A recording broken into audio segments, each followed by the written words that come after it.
আসসালামু আলাইকুম রহমতুল্লাহি ওয়া প্রিয় শিক্ষার্থী ভাইয়াপুরা, আশা করি তোমরা সবাই অনেক অনেক ভালো আছো। স্বাগতম তোমাদেরকে আমাদের আজকের ক্লাসে। আমরা সাইকেল ওয়ানের দ্বিতীয় ক্লাসে উপস্থিত হয়েছি। আর তোমরা যারা আমরা অ্যাডভান্স ব্যাচের, তারাও আমাদের সাথে এই ক্লাসটা করছো, তো সবাইকে একসাথে স্বাগতম। আমাদের আজকের পড়া হচ্ছে কোষ বিভাজনের প্রথম ক্লাস। আমরা 4টা ক্লাসে এই চ্যাপ্টার শেষ করব। তোমাদের বইয়ের উদ্ভিদ বিজ্ঞানে 2টা অধ্যায় সবচেয়ে ছোট, মানে স্মলেস্ট চ্যাপ্টার যদি বলো, সেটা হচ্ছে সেকেন্ড চ্যাপ্টার আর 6th চ্যাপ্টার।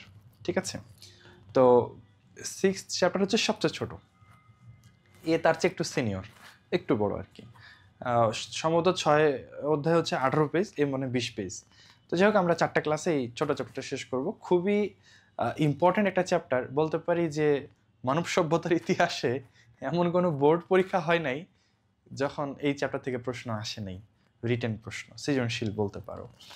আর বিভিন্ন সময় তোমরা জানো যে এই যে করোনার কালে অনেক সময় শর্ট সিলেবাস দিয়েছিল, এই চ্যাপ্টার ছিলই, মানে এমন কোনো এক্সাম হয় নাই যেখানে এই চ্যাপ্টার বাদ ছিল।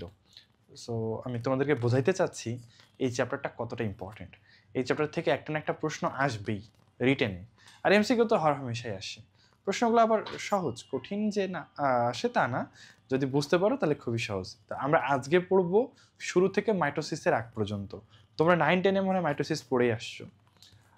তো আমরা মাইটোসিস আজকে পড়বো না, ওটা আমরা আগামী রবিবারে পড়বো ইনশাআল্লাহ। আজকে আমরা পড়বো মাইটোসিসের পূর্ব পর্যন্ত, মানে একটা ক্লাসে আমরা কোষ বিভাজনের বেসিক নিয়েই পড়বো। আজকের ক্লাসটা হচ্ছে শুধু বেসিক, যে কোষ বিভাজন কি, কিভাবে হয়, কখন হয়, কার হয় না, এই জিনিসগুলো আমরা আজকে পড়বো ইনশাআল্লাহ। ঠিক আছে, তো তোমরা যারা আজকে প্রথম ক্লাস করছো, তারা একদম প্রথম থেকেই নিচ্ছ জিনিসটা, আশা করি তোমাদের বুঝতে কোনো অসুবিধা হবে না। ওকে, ঠিক আছে, তো আসো আমরা দেখি। প্রথমেই এই অধ্যায়ের নাম হচ্ছে সেল ডিভিশন বা কোষ বিভাজন। হ্যাঁ, প্রথমে কিছু কথা আছে, আসো আমরা এখান থেকে দেখি। হ্যাঁ, যে প্রথমে তোমাদেরকে একটা ছবি দেখাই, সেটা হচ্ছে যে এই যে দেখো, এগুলা তোমরা জানো পৃথিবীর সবচেয়ে বড় প্রাণী কোনটা? স্থলভাগ জলভাগ বিবেচনা করলে সবচেয়ে বড় প্রাণী কোনটা? ব্লু হোয়েল, তাই না? বিশাল দেহের। শুনেছি ব্লু হোয়েল কোন শ্রেণীর প্রাণী বলো তো? গত কয়েকদিন আগে আমরা পড়েছি ব্লু হোয়েল কোন শ্রেণীর প্রাণী। হচ্ছে ম্যামালিয়া, স্তন্যপায়ী, তাই না? স্তন্যপায়ী। ব্লু হোয়েলের যখন বাচ্চা প্রসব হয়, এই তিমির বাচ্চা পার ডে 97 লিটার দুধ পান করে। একদিনে, সারাদিনে সে 97 লিটার দুধ খায়। ভাবতে পারো যে একটা বাচ্চা কতটা বড় হলে এমনটা হতে পারে, তাহলে ওর মা কত বড়, বুঝছো? এটা ফ্যাক্ট, মানে ওই যে কিছু আছে না যে সারপ্রাইজিং ফ্যাক্ট, এরকম আর কি। এবং নীলতিমির বাচ্চা এই পৃথিবীতে জন্মগ্রহণ করা বাচ্চাদের মধ্যে সবচেয়ে বড়। শিওর না, শুনেছি 270 কেজি ওজন বাচ্চার যখন জন্ম নেয়। তুমি কি সারা জীবনে 270 কেজি হতে পারবা? আচ্ছা, যাই হোক, এগুলো বিভিন্ন কথা। তো এই যে তিমি এত বড় দেখছো, তোমরা জানো যে এই তিমি একদিন একটা কোষ ছিল, একটা কোষ, শুক্রাণু আর ডিম্বাণু মিলিত হয়ে জাইগোট তৈরি হয়েছিল। সেই জাইগোটটাই বিভাজিত হয়ে হয়ে আজ কোটি কোটি কোষের এই তিমি তৈরি হয়েছে। তাহলে এই যে সুবিশাল তিমি, আমরা একটু সাইজ কম্পেয়ার করেছি, তোমরা কি বুঝতে পারতেছো? এইটা আমাদের তুলনায় আফ্রিকান হাতি ভালোই বড় আছে, তার চেয়ে ডাইনোসররা বড় ছিল, তার চেয়ে তিমি বড়। আর মাঝে এ হচ্ছে মেগালোডন, এটা পৃথিবীতে একসময় ছিল, সমুদ্রে বিলুপ্ত হয়ে গেছে, বুঝছো? তো যাই হোক, আমরা এত বড় বোঝাচ্ছি, এত কিছু দেখাচ্ছি এই জন্য যে এরা সবাই একদিন একটা কোষ ছিল, তারপরে এইরকম হয়েছে কিভাবে? বিভাজনের মাধ্যমে। তাহলে কোষ বিভাজনের ইম্পর্টেন্স কত বেশি, তাই না? আমরা আজকে যে চ্যাপ্টারটা পড়বো, কোষ বিভাজন, তার ইম্পর্টেন্স কত বেশি। এই যে বিশাল দেহি প্রাণীগুলো, এরা কোষ বিভাজনের মাধ্যমে তৈরি হয়েছে। আচ্ছা, জাইগোট এটাকে নিষিক্ত ডিম্বকও বলা যায়, তোমরা একটু এটা মার্ক করে রাখতে পারো। হ্যাঁ, জাইগোটের আরেক নাম হচ্ছে নিষিক্ত ডিম্বক। নিষিক্ত ডিম্বক কি? এই যে ডিম্বাণু আর শুক্রাণু মিলিত হলে ওটাকে আমরা নিষিক্ত ডিম্বক বলতে পারি বা জাইগোট বলতে পারি। তা আমি বলছো ভাই আমাদের কি প্রতি মুহূর্তে কোষ বিভাজন হচ্ছে? ডেফিনেটলি ভাইয়া, দিন রাত 24 ঘন্টায় কোষ বিভাজন হচ্ছে। ঠিক আছে, ওকে। হ্যাঁ, মেগালোডন কি মারিয়ানা ট্রেঞ্জে আছে? রিয়ার প্রশ্ন, থাকতেও পারে, অবশ্য হতেও পারে। আচ্ছা যাই হোক, তাহলে এরপরে আসো ভাইয়া, জাইগোট হচ্ছে নিষিক্ত ডিম্বক, অর্থাৎ একটা ডিম্বাণু বা একটা ডিম্বক যদি শুক্রাণু দ্বারা নিষিক্ত হয় তখন এটাকে আমরা জাইগোট বলি। ঠিক আছে, তো জাইগোট থেকেই বিভাজন হয়ে হয়ে প্রাণীরা তৈরি হয়। আমরা এই জাইগোটের একটা কনসেপ্ট দেখাই তোমাদেরকে, এটা তোমরা জানো। এই যে এরকম একটা জিনিস, এটা একটা ডিম্বাণু, ঠিক আছে, আর এটা হচ্ছে শুক্রাণু। শুক্রাণু ডিম্বাণুর মিলনকে বলা হয় নিষেক বা ফার্টিলাইজেশন, এবং ফার্টিলাইজেশনের পরে যে জিনিসটা তৈরি এটাকে বলা হয় জাইগোট। আমরা সবাই কিন্তু একদিন জাইগোট ছিলাম। ঠিক আছে, জাইগোটকে নিষিক্ত ডিম্বাণু বলা যায় না? হ্যাঁ, নিষিক্ত ডিম্বাণুও বলা যায় ভাইয়া। ওকে, আমাদের দেখানো লাইনগুলো পড়লেই হবে? হ্যাঁ, ম্যাক্সিমাম ইম্পর্টেন্ট কোশ্চেন এগুলো থেকেই আসে। মনে করো 80% পড়া হচ্ছে এই দাগানো লাইনগুলোর মধ্যে থেকেই তোমাদের পরীক্ষায় আসবে। ঠিক আছে, তাহলে এরপরে দেখো ভাই কোষ বিভাজনের সংজ্ঞা আছে। কোষ বিভাজনের সংজ্ঞা কি তোমাদের পড়তে হবে? এখন বলো তো, যে প্রক্রিয়া একটা কোষ বিভাজিত 2টা বা 4টা হয় সেটাই হচ্ছে কোষ বিভাজন, তাই না? এটা নতুন করে মুখস্থ করার কিছু নাই। তবে এখানে আমার একটা ব্যাপার আছে, দেখো কোষ বিভাজন হওয়ার পরে যে নতুন কোষ সৃষ্টি হয় তাকে বলা হয় অপত্য কোষ, ইংলিশে বলেছে ডটার সেল। আর যে কোষ থেকে বিভাজন হয়ে নতুন কোষ সৃষ্টি হয় তাকে বলা হয় মাতৃকোষ বা মাদার সেল। সিম্পল কথা, যে একটা কোষ বিভাজিত 2টা হয়, যে কোষ বিভাজিত হয় সেই কোষটা হচ্ছে মাতৃকোষ, আর যারা বিভাজিত হওয়ার ফলে তৈরি হয় তারা হচ্ছে অপত্য কোষ। কিন্তু এখানে ইংলিশের ব্যাপারটা, এখানে মাদার আর এখানে ডটার, তো এখানে শুধু মেয়েদের কথা বলছে, মাদার ডটার। আমরা ছেলেরা কোথায়? কেন এটা ফাদার সেল হতে পারে না? অথবা এটাকে সন সেল হতে পারে না? আচ্ছা, আরিফুল বলছে ভাই সবচেয়ে বড় কোষ সবচেয়ে ছোট কোষ কোনটা? মানব দেহের কথা চিন্তা করলে সবচেয়ে বড় কোষ আর সবচেয়ে ছোট কোষ এই দুটাই। আমাদের শরীরের সবচেয়ে বড় কোষ ডিম্বাণু, আর আমাদের শরীরের সবচেয়ে ছোট কোষ শুক্রাণু। ওকে, আচ্ছা, তো যেটাতে আসছিলাম, তাহলে এরা mother cell, daughter cell, father son এরকম নাই কেন? কারণ হচ্ছে ডটার যে সেই ভবিষ্যতে মাদার হবে।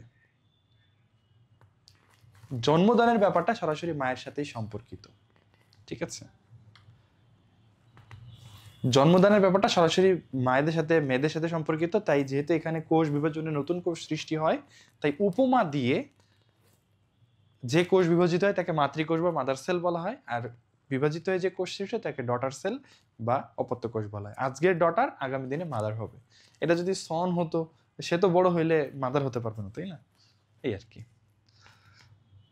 আচ্ছা, তাহলে নোট করার খুব একটা দরকার নেই, যেগুলো মার্ক করছি এগুলাই পড়বা তোমরা ভবিষ্যতে, এগুলা পড়লেই যথেষ্ট। ওকে, জুম বাদে আর কোথায় ক্লাস হচ্ছে? সেটা হচ্ছে ইউটিউবে ক্লাস হচ্ছে ভাইয়া। তোমরা ইউটিউবে হচ্ছে জয়েন করতে পারো, ইউটিউবের লিঙ্কটা তোমাদের গ্রুপে দিয়ে দিচ্ছি, এখান থেকেও তোমরা জয়েন করতে পারো যদি কারো ইয়েতে সমস্যা হয়, জুমে সমস্যা হয়।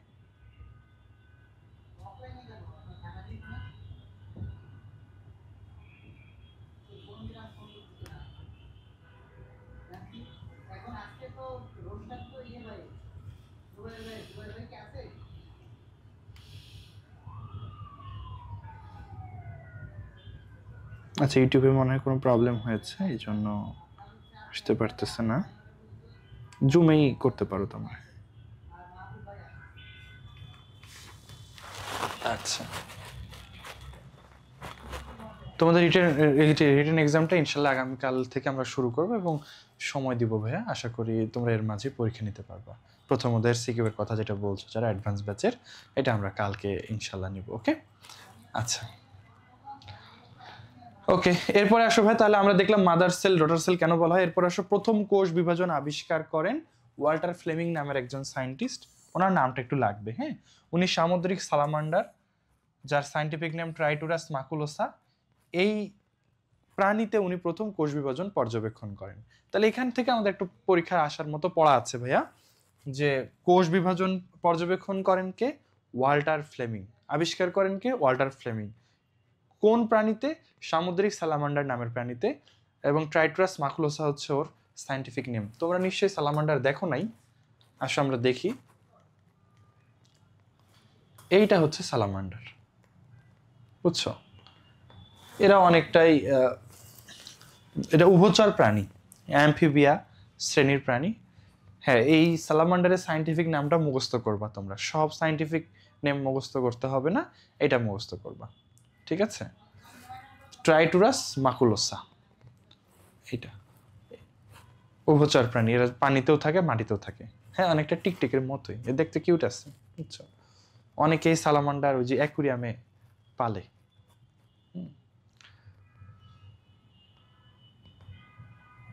হ্যাঁ, এদের অবশ্যই রিজেনারেটিং পাওয়ার আছে, লেজ কেটে গেলে আবার নতুন করে লেজ হয়, ঠিক আছে? আচ্ছা, আমার পরিচয় হচ্ছে, আমার নাম ডক্টর শাহনওয়াজ সাকিব, আমি আছি শহীদ সোহরাওয়ার্দী মেডিকেল কলেজে। তোমরা আজকে অনেকে নতুন ক্লাস করছো না, এটা মাছ না, এটা উভচর প্রাণী, এটা কাইন্ড অফ ব্যাঙের শ্রেণীর প্রাণী ভাই। হ্যাঁ, ঠিক আছে, তাহলে এই প্রাণীতে প্রথম কোষ বিভাজন আবিষ্কার হয়। হ্যাঁ, আচ্ছা, এরপরে একটা কথা আছে, কোষ থেকেই কোষের সৃষ্টি হয়, এটা বলেছিলেন রুডলফ ভিরসাউ। খুব একটা গুরুত্বপূর্ণ না, জাস্ট একবার পড়ে রাখো, ঠিক আছে? বুঝতে তো পারতেছো, আমরা এটা আগেও পড়েছি যে একটা কোষ থেকে আরেকটা কোষের সৃষ্টি হতে পারে, তাই না? কোষ তো আপনা আপনি আর তৈরি হয় না, নতুন কোষ তৈরি হয় সৃষ্টির মাধ্যমে, ওই বিভাজনের মাধ্যমে, ঠিক আছে? আচ্ছা, কোষ থেকে কোষের সৃষ্টি হয়। এরপর আসো হ্যাপ্লয়েড বনাম ডিপ্লয়েড, এই তথ্যটা একটু দেখবো আমরা। হ্যাঁ, আচ্ছা, জুনায়েদ বলছো ভাই অ্যাডভান্স ব্যাচ আর সাইকেল এর মধ্যে কোনটা ভালো হবে? দেখো ভাই, আমাদের রেটিনাতে বায়োলজি কোর্স দুই রকম, একটা হচ্ছে ফুল কোর্স আর একটা হচ্ছে সাইকেল বেসড। ফুল কোর্সে কোর্স ফি 6,000, বাট 2,000 টাকা ডিসকাউন্ট আছে, 4,000 টাকা পুরা ফার্স্ট ইয়ার সেকেন্ড ইয়ার দুই বইয়ের জন্য এককালীন পেমেন্ট, 4,000 টাকা। এটা তুমি পুরা দুইটা বই একসাথে পেয়ে যাবা, যেটা এটা গেল। আর যেটা সাইকেল ভিত্তিক, এটাতে আমরা 3টা বা 4টা করে চ্যাপ্টার পড়াবো, পার সাইকেলের ফি থাকবে 1,000 টাকা। তুমি বারবার ভর্তি হতে পারবা, মানে বারবার ভর্তি হতে হবে, তবে এখানে কিন্তু আলটিমেটলি ফুল বই শেষ করতে একটু বেশি টাকা খরচ হবে, হতে পারে সেটা 6,000 টাকা, কারণ আমরা 6 সাইকেলে বইটা শেষ করব। তাহলে প্রত্যেক সাইকেলের ফি যদি 1,000 হয়, তাহলে 6,000 টাকা লাগবে। তো আমার মনে হয় যে তোমরা অ্যাডভান্স ব্যাচ, যেটা আমাদের বায়োলজি ফুল কোর্স, সেটাতেই জয়েন হতে পারো, বেটার হয়। আর যদি কেউ মনে করো যে না ভাই, আমার তো কখন আমি কোথায় পড়বো এটা ঠিক নাই, বা আমার ফিনান্সিয়াল একটু প্রবলেম আছে, তাহলে আমি 1,000 টাকা করে দেই, 1-1.5 মাস পরে আমি আবার পরেরটা নিব না, এটাও করতে পারো ভাইয়া। তোমাদের এই দুটারই ডিটেলস আমরা তোমাদের গ্রুপে দিয়ে দিব, সেখান থেকে দেখে নিতে পারো। ওকে, ক্লাস সেম, সাইকেলের ক্লাস আর অ্যাডভান্স ব্যাচের ক্লাস আমরাই নিই, এই একইভাবে হয়, পরীক্ষা ক্লাস সব একরকম, ঠিক আছে? হ্যাঁ, অ্যাডভান্স ব্যাচের ক্লাসও শুরু হয়েছে, ইনফ্যাক্ট আজকে তোমরা অ্যাডভান্স ব্যাচের স্টুডেন্ট এবং সাইকেলের স্টুডেন্ট একসাথে ক্লাস করছো, একই সাথে ক্লাস করছো তোমরা, ঠিক আছে? আমি তোমাদেরকে একসাথে করে দিয়েছি। আচ্ছা, হ্যাঁ, সিকিউ এক্সাম অনলাইনে হবে, এটার ব্যাপারে তোমাদেরকে আমরা জানাবো। ওকে, এরপর আসো আমরা নতুন টপিক পড়বো, হ্যাপ্লয়েড বনাম ডিপ্লয়েড। আসো নতুন জিনিস শিখি। আমি ড্যাম শিওর যে তোমাদের মধ্যে প্রায় 80% স্টুডেন্টই হ্যাপ্লয়েড ডিপ্লয়েড বোঝো না। আসো তো দেখি আর কি। 6 সাইকেল শেষে হওয়ার পর কি এক্সাম প্র্যাকটিস করানো হবে? হ্যাঁ, অবশ্যই এক্সাম অবশ্যই থাকবে। হ্যাঁ, আচ্ছা, তোমরা বলো তো হ্যাপ্লয়েড মানে তুমি কি বোঝো? বলো, হ্যাপ্লয়েড মানে কি বোঝো? তুমি বলবা ভাই হ্যাপ্লয়েড মানে এন, তাই না? আমি জানি তুমি বলবা হ্যাপ্লয়েড মানে এন, আর ডিপ্লয়েড মানে 2n। আচ্ছা, সত্যি করে বলো তো, তোমার যদি ক্লাস 10-এ পড়া একটা ভাই এসে তোমাকে বলে যে হ্যাপ্লয়েড মানে কি, তুমি যদি বলো হ্যাপ্লয়েড মানে এন, আমাদের হ্যাপ্লয়েড সংখ্যক কোষ ক্রোমোজোম কয়টা বলো তো? আমাদের হ্যাপ্লয়েড কোষে ক্রোমোজোম কয়টা? 23টা। আর আমাদের ডিপ্লয়েড কোষে ক্রোমোজোম কয়টা? 46টা। তো তুমি যদি তোমার ক্লাস 10-এ পড়া ভাইকে বলো যে হ্যাপ্লয়েড মানে এন আর ডিপ্লয়েড মানে 2n, ও কি কিছু বুঝবে বলো তো? হ্যাপ্লয়েড মানে এন আর ডিপ্লয়েড মানে 2n, কি বুঝবে ও? আসলে কিছু বুঝবে না, একটু ভেঙে বোঝাইতে হবে। তুমি ওকে বলতে পারো যে তোমার রং পেন্সিলের বক্সটা নিয়ে এসো, থাকে না পিচ্চিদের রং পেন্সিলের বক্স, তোমরাও তো ছোটতে ছবি আঁকছো, তোমার পেন্সিল বক্সে মনে করো ভাই 6টা কালারের পেন্সিল আছে, 6টা কালারের পেন্সিল আছে। এবার তোমরা একটু দেখি তোমাদেরকে আমি একটা কোশ্চেন দিই, পারো কিনা। তোমার 6 কালারের পেন্সিল বক্সটা হ্যাপ্লয়েড না ডিপ্লয়েড, কি বলবা? এন না 2n?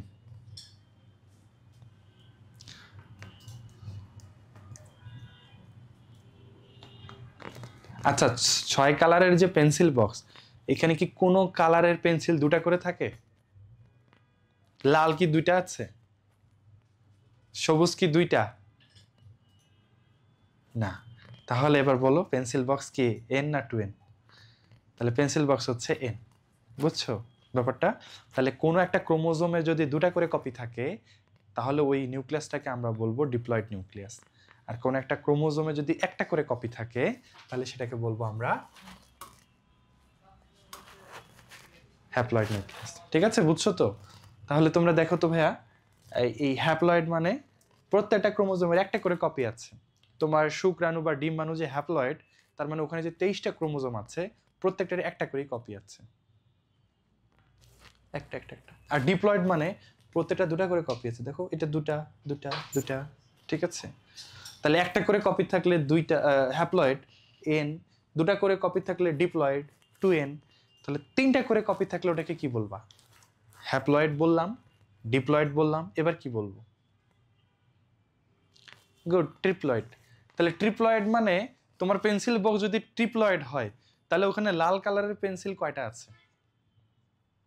3টা। সবুজ রঙের পেন্সিল কয়টা? 3টা। সব 3টা করে। তো তোমরা দেখো তো এবার এই ছবিটা দিয়ে তোমরা একদম ক্লিয়ারলি বুঝতে পারতেছো কিনা ভাইয়া যে হ্যাপ্লয়েড মানে কি, ডিপ্লয়েড মানে কি, আর ট্রিপ্লয়েড মানে কি? বোঝা যাচ্ছে? হ্যাঁ, কপিগুলো সেম হবে। কপি মানে তো কপি, সেম, ফটোকপি। ঠিক আছে, এই যে দেখো তাহলে,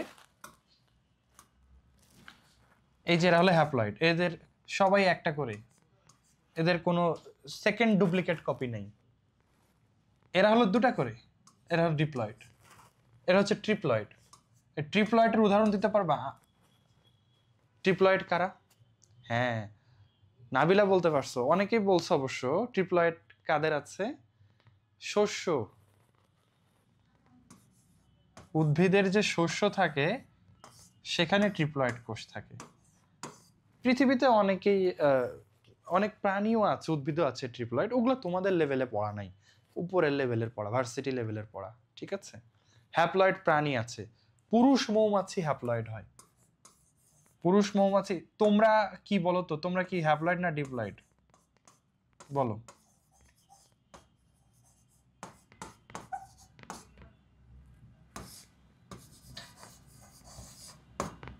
তোমরা ডিপ্লয়েড, আমিও ডিপ্লয়েড, আমরা ডিপ্লয়েড আর কি। তবে দুনিয়াতে ট্রিপ্লয়েড অবস্থাও আছে, দুনিয়াতে হ্যাপ্লয়েড প্রাণীও আছে। যেমন কর্মী মৌমাছি বা পুরুষ মৌমাছি, এরা হচ্ছে হ্যাপ্লয়েড। এগুলো পরে শিখবা তোমরা। ঠিক আছে, নর্মালি ম্যাক্সিমাম ডিপ্লয়েড। তাহলে 4টা থাকলে এদেরকে আমরা আবার টেট্রাপ্লয়েড বলবো, 5টা থাকলে পেন্টাপ্লয়েড, 6টা থাকলে হেক্সাপ্লয়েড। এরকম অবস্থাও আছে, বাট এগুলো অনেক জটিল পড়াশোনা, আমরা এগুলোর দিকে যাব না। আমরা হ্যাপ্লয়েড ডিপ্লয়েড পর্যন্তই আলহামদুলিল্লাহ ভালো আছি। ঠিক আছে, তা আমি বলছি ভাইয়া 2n এর এক সেট তো বাবা থেকে আর এক সেট মা থেকে আসে, এক হয় কিভাবে? ঠিক আছে, ভালো কথা।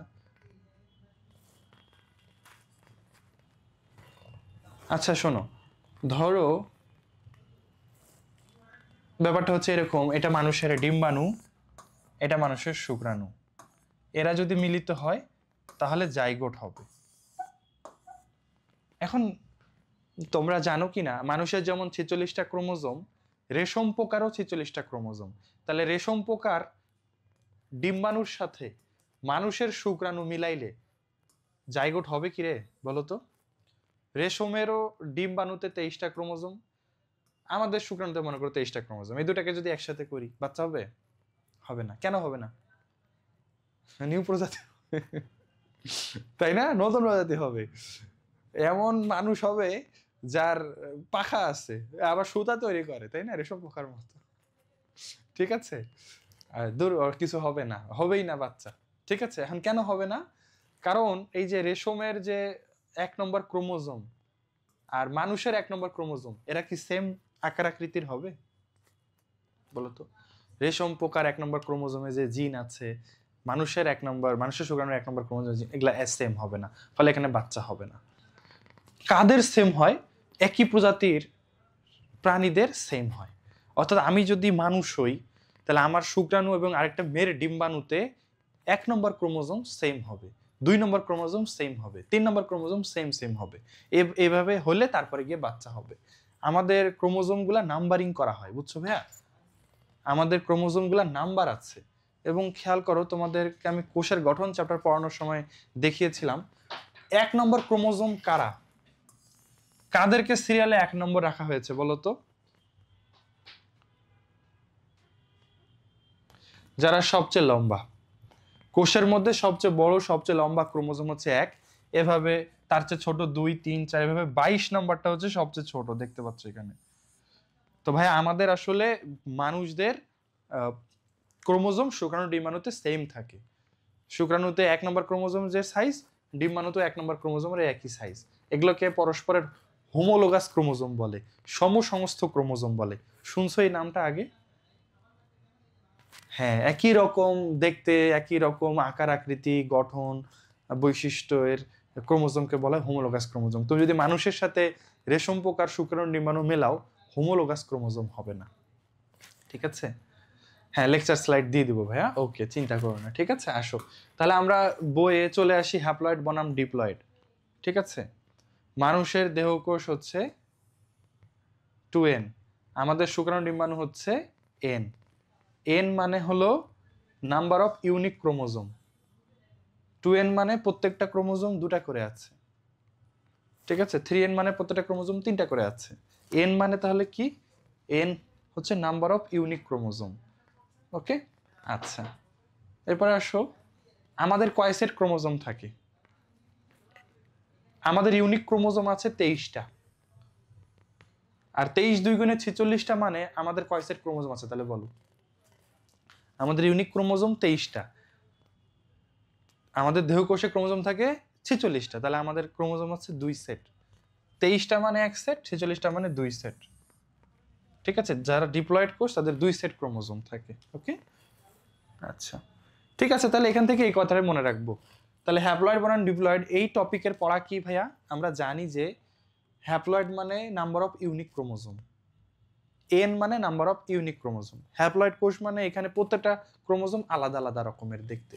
তোমাদেরকে যদি এই ছবিটা দেখাই, এইটা দেখো, এটা হ্যাপ্লয়েড কোষ, হ্যাপ্লয়েড কোষের ক্রোমোজোম। এখানে একটা ক্রোমোজোম দেখতে কি অন্য কারো মতো? উত্তর হচ্ছে না, এখানে কেউ কারো মতো না, সবাই সিঙ্গেল। আর এখানে সবাই ডাবল, সবাই সবার জোড়া খুঁজে নিয়েছে এবং ওরা নিজেরা নিজেদের মতো দেখতে, জোড়ায় জোড়ায় ওরা সবাই একই রকম দেখতে। ঠিক আছে, অথবা এগুলো দেখতে পারো, এটা হচ্ছে ক্রোমোজোমের জিন সহ দেখানো হয়েছে, বিভিন্ন জিনের উপস্থিতি। তো তোমরা এটা বলো তো ভাইয়া, এটা কি হ্যাপ্লয়েড কোষ না ডিপ্লয়েড কোষ?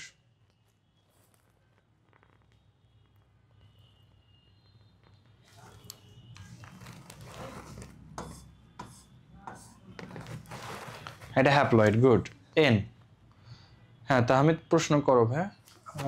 তৌহিদ, হ্যাঁ ভাইয়া প্রশ্ন করো, সমস্যা নেই। আর এবার বলো তো, এটা কি শুক্রাণু না ডিম্বাণু? এটা হ্যাপ্লয়েড বুঝলাম, এটা কি শুক্রাণু না ডিম্বাণু? স্পার্ম নাকি ওভাম? কি দেখে বুঝবা?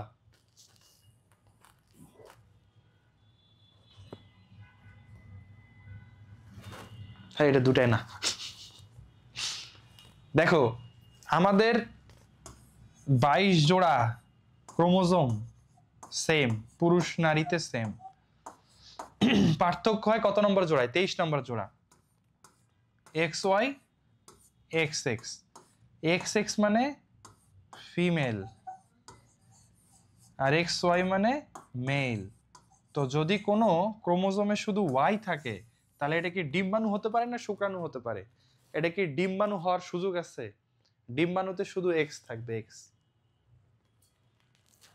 ঠিক আছে, আর শুক্রাণু হলে Xও থাকতে পারে, Yও থাকতে পারে। যেহেতু এটা Y, তাহলে এটা ডেফিনেটলি এটা শুক্রাণু। ঠিক আছে, জাইগোটের ক্রোমোজোম N, তাহলে পরে 2n হয় কিভাবে? না, শুক্রাণু মানে 23টা ক্রোমোজোম, এটা N। ডিম্বাণু মানে আরো 23টা ক্রোমোজোম, এটা N। জাইগোট মানে 46টা ক্রোমোজোম, অর্থাৎ 2n। এইভাবে হয় ভাইয়া। ওকে, ঠিক আছে, তাহলে আমরা এখান থেকে এটা জানলাম যে এন মানে নাম্বার অফ ইউনিক ক্রোমোজোম, হ্যাপ্লয়েডে এন সংখ্যক ক্রোমোজোম থাকে, তার মানে এক সেট ক্রোমোজোম, আর ডিপ্লয়েডে 2 সেট ক্রোমোজোম। ঠিক আছে, এরপরে চলে আসি আমরা কোষ বিভাজনের প্রকার। তোমরা কি 3 প্রকার পড়েছিলে কোষ বিভাজন? 3 প্রকার। ঠিক আছে, গুড, তাহলে তো আগের পড়া, অ্যামাইটোসিস, মাইটোসিস, মিওসিস। ওকে, বাংলাটা পড়বা। এখানে তোমরা খেয়াল করে দেখো, মাইটো মানে এখানে জি আর মাইটো, জি আর তে গ্রিক বোঝায়, হ্যাঁ, গ্রিক ভাষা, মাইটো মানে সুতা, থ্রেড মানে সুতা। তো তোমাদের মনে আছে ভাইয়া ওই যে কোষ বিভাজন হয় তখন স্পিন্ডল অ্যাপারেটাস তৈরি হয় যে এরকম এরকম, এগুলা কি সুতা না? তাহলে সুতার সাহায্যে যে বিভাজন হয় ওইটাকে আসলে মাইটোসিস বলা হয়। মাইটো মানে সুতা, মাইটো মানে থ্রেড বা সুতা। তাহলে সুতার সাহায্যে যে বিভাজন হয় এটাকে মাইটোসিস বলা হয়। এটা আলেকজান্ডার ওয়াল্টার ফ্লেমিং এটার নাম দিয়েছিলেন, ওয়াল্টার ফ্লেমিং। হ্যাঁ, তাহলে দেখো ভাই, মাইটোসিস, মাইটোসিস মানে কি? মাইটোসিস মানে হচ্ছে সমীকরণিক বিভাজন। ঠিক আছে, এখানে সুতার সাহায্যে বিভাজন হয় তাই এটার নাম হয়েছে মাইটোসিস। আর এখানে ক্রোমোজোম সংখ্যা বিভাজনের আগে পরে সেম থাকে তাই এটাকে সমীকরণিক বিভাজন বলা হয়। মাহি বলছো ভাই হ্যাপ্লয়েড ডিপ্লয়েডের সংখ্যা আসে না? ভাই ওগুলোর সংখ্যা আসে না। হ্যাঁ, আচ্ছা, হুমায়রা বলছো ভাই ট্রিপ্লয়েডে এক সেট বাবা এক সেট মা থেকে আসে, তাহলে আরেক সেট কোথা থেকে আসে? এগুলো বেশ জটিল জিনিস, তোমাদের লেভেলে আলোচনায় নাই, পড়াইতে গেলে বুঝবাও না। আপাতত দিকে আমরা না যাই, কেমন? ঠিক আছে, তাহলে মাইটোসিস শব্দের অর্থ মানে সুতার সাহায্যে যে বিভাজন প্রক্রিয়া হয় তাকে বলা হয় মাইটোসিস। আর মিও মানে হ্রাস। দেখো, গ্রিক মিও মানে হলো ডিমিনিউশন, ডিমিনিউশন মানে হ্রাস পাওয়া। তো তোমরা জানো মিওসিস বিভাজনে ক্রোমোজোম সংখ্যা হ্রাস পায় তাই এটাকে মিওসিস বলা হয়। আর অ্যামাইটোসিস, অ্যামাইটোসিস নামটা আসলে এ মাইটোসিস থেকে। তোমরা বলো তো গ্রিক এ মানে কি বোঝায়? গ্রিক এ মানে নাই বোঝায়। হ্যাঁ, তাহলে মাইটো মানে সুতা আর এ মাইটো মানে হলো সুতা নাই। তাহলে উইদাউট মাইটোসিস, সুতা ছাড়াই যে বিভাজন হয় তাকে বলা হয় অ্যামাইটোসিস। তো তোমরা জানো ভাই অ্যামাইটোসিস বিভাজনে কোনো সুতা টুতা স্পিন্ডল অ্যাপারেটাস তৈরি হয় না, ডিরেক্ট সেল ডিভিশন হয়, প্রত্যক্ষ বা ডিরেক্ট সেল ডিভিশন হয়, এই জন্য এটাকে বলা হয় প্রত্যক্ষ কোষ বিভাজন। তো তোমরা নামটা আমার সাথে পড়ো, 3টা বিভাজন আছে। আমি এমন স্টুডেন্ট পেয়েছি বুঝছো, নামই উচ্চারণ করতে পারে না, আরে কষ্ট, নাম উচ্চারণ করতে গিয়ে তার দাঁত ভেঙে যাইতেছে। ঠিক আছে, তাহলে কোষ বিভাজন 3 প্রকার, অ্যামাইটোসিস, মাইটোসিস, তোমরা মনে হয় মিওসিস পড়ছো 9-10-এ, এই ইন্টারে এটা মায়োসিস দেওয়া আছে। যাই হোক, মিওসিস মায়োসিস একই কথা, যেটাই বলো সেটাই সঠিক, কোনোটাই ভুল না। ওকে, আচ্ছা, আর অ্যামাইটোসিস হলো প্রত্যক্ষ কোষ বিভাজন, মাইটোসিস হচ্ছে সমীকরণিক কোষ বিভাজন, আর মায়োসিস হচ্ছে হ্রাসমূলক কোষ বিভাজন। আচ্ছা, আমি যদি বলি পরোক্ষ কোষ বিভাজন তাহলে তোমরা কোনটা বলবা, 1, 2 নাকি 3? পরোক্ষ কোষ বিভাজন কোনটা বলো তো? আচ্ছা, তোমরা একটু মাইটোসিসের পাশে ব্র্যাকেটে লিখে নাও পরোক্ষ কোষ বিভাজন, আমি আর লিখছি না। মাইটোসিস এর আরেক নাম পরোক্ষ কোষ বিভাজন। 3 নম্বর, মিওসিসকে সাধারণত পরোক্ষ কোষ বিভাজন বলা হয় না, মূলত মাইটোসিসকেই পরোক্ষ বলা হয়, অন্য বইয়ে আছে, তুমি এটা লিখে নিবা। হ্যাঁ, তাহলে মাইটোসিসের আরেক নাম পরোক্ষ কোষ বিভাজন। ঠিক আছে ভাই, এরপরে আছে অ্যামাইটোসিস বা প্রত্যক্ষ কোষ বিভাজন, এইটা। তো আসলে অ্যামাইটোসিস এটার ব্যাপারে ডিটেলস পড়ি আমরা। সংজ্ঞাটা লাগবে, অ্যামাইটোসিস কাকে বলে, তোমরা এখানে একটু লিখে নাও। হ্যাঁ, সংজ্ঞাটা লিখে নাও, অ্যামাইটোসিস কাকে বলে। তোমরা এই জায়গায় যে কথাটা উল্লেখ করবা সেটা হচ্ছে এই কথাটা, এইটা লিখতেই হবে, নাহলে তোমার হচ্ছে উত্তর নিবেই না টিচার। আচ্ছা, নাবিলা বলছো ভাই কারণটা কি? মানে এই অ্যামাইটোসিস প্রক্রিয়ায় কোনো ধরনের সেরকম প্রস্তুতি ছাড়াই একটা কোষ ডিরেক্ট 2টা কোষে বিভাজিত হয়, তাই এটাকে প্রত্যক্ষ বলা হয়। আর মাইটোসিসে অনেক প্রস্তুতি সম্পন্ন হয়, ধাপে ধাপে বিভাজন হয়, এই জন্য এটাকে ইনডিরেক্ট সেল ডিভিশন বলা হয়, মানে ডিরেক্ট, ডিরেক্ট অ্যাকশন না, ইনডিরেক্ট অ্যাকশন। ঠিক আছে, আর মিও এটাও এক ধরনের পরোক্ষ বলা যায়, বাট বইয়ে উল্লেখ করে নাই। এটার মূল প্রতিপাদ্য হচ্ছে এখানে হ্রাস পায়, ক্রোমোজোম অর্ধেক হয়, ওটাই ওর জীবনের একমাত্র উদ্দেশ্য, তাই ওটাকে ওই হ্রাসমূলক দিয়েই পরিচিত করানো হয়েছে, পরোক্ষ বলে আসলে উল্লেখ করা হয়নি। বাট ও কাইন্ড অফ পরোক্ষ বিভাজন, ডিরেক্ট তো আর হয় না, ধাপে ধাপে হয়। কিন্তু তোমাদের বইয়ে পরীক্ষায় যেহেতু বই থেকে প্রশ্ন আসে তো বইয়ে দেওয়া আছে, তাই আমি ওইটাই বললাম যে এটা হলো পরোক্ষ বিভাজন। ঠিক আছে ভাইয়া? ওকে। জাইগোট গঠনের পর কি কোষ বিভাজনের মধ্যে আমাদের দেহ গঠিত হয়? হ্যাঁ ভাইয়া, জাইগোট গঠনের পরে বিভাজন হয়ে হয়ে হয়ে হয়ে আমরা তৈরি হই। ওকে, আচ্ছা এরপর আসো তাহলে অ্যামাইটোসিসের সংজ্ঞা কি বলবা? যে বিভাজন প্রক্রিয়ায় একটা মাতৃকোষ বিভক্ত হয়ে দুটা কোষে পরিণত হয় সেটাকে আমরা বলি অ্যামাইটোসিস। এখন তাহলে অ্যামাইটোসিস আর মাইটোসিসের ডিফারেন্সটা কোথায়? মাইটোসিসেও তো একটা কোষ বিভাজিত হয়ে দুটা কোষ হয়। ডিফারেন্স হচ্ছে ওই যেটা গোল করেছে সেই জায়গায়। মাইটোসিসে বেশ কিছু জটিলতা আছে, কিন্তু অ্যামাইটোসিসে কোনো জটিলতাই নাই। তাই আমাদের এই কথাটা উল্লেখ করতে হবে। দেখো অনেক সময় আমরা সংজ্ঞা লিখে আসি পরীক্ষায়, টিচার কেটে দিছে, তোমার তো মনটা খারাপ, আমি ঠিকই লিখছি স্যার তবুও কেটে দিছে। আসলে না রে বাবা, তুমি ঠিকই লিখছো, তাহলে কেন টিচার কাটবে? তোমার এই কথায় লেখায় কিছু ঘাটতি হয়ে গেছে, ওই জন্য কেটে দিচ্ছে। এই কথাটা হয়তো তুমি উল্লেখই করো নি।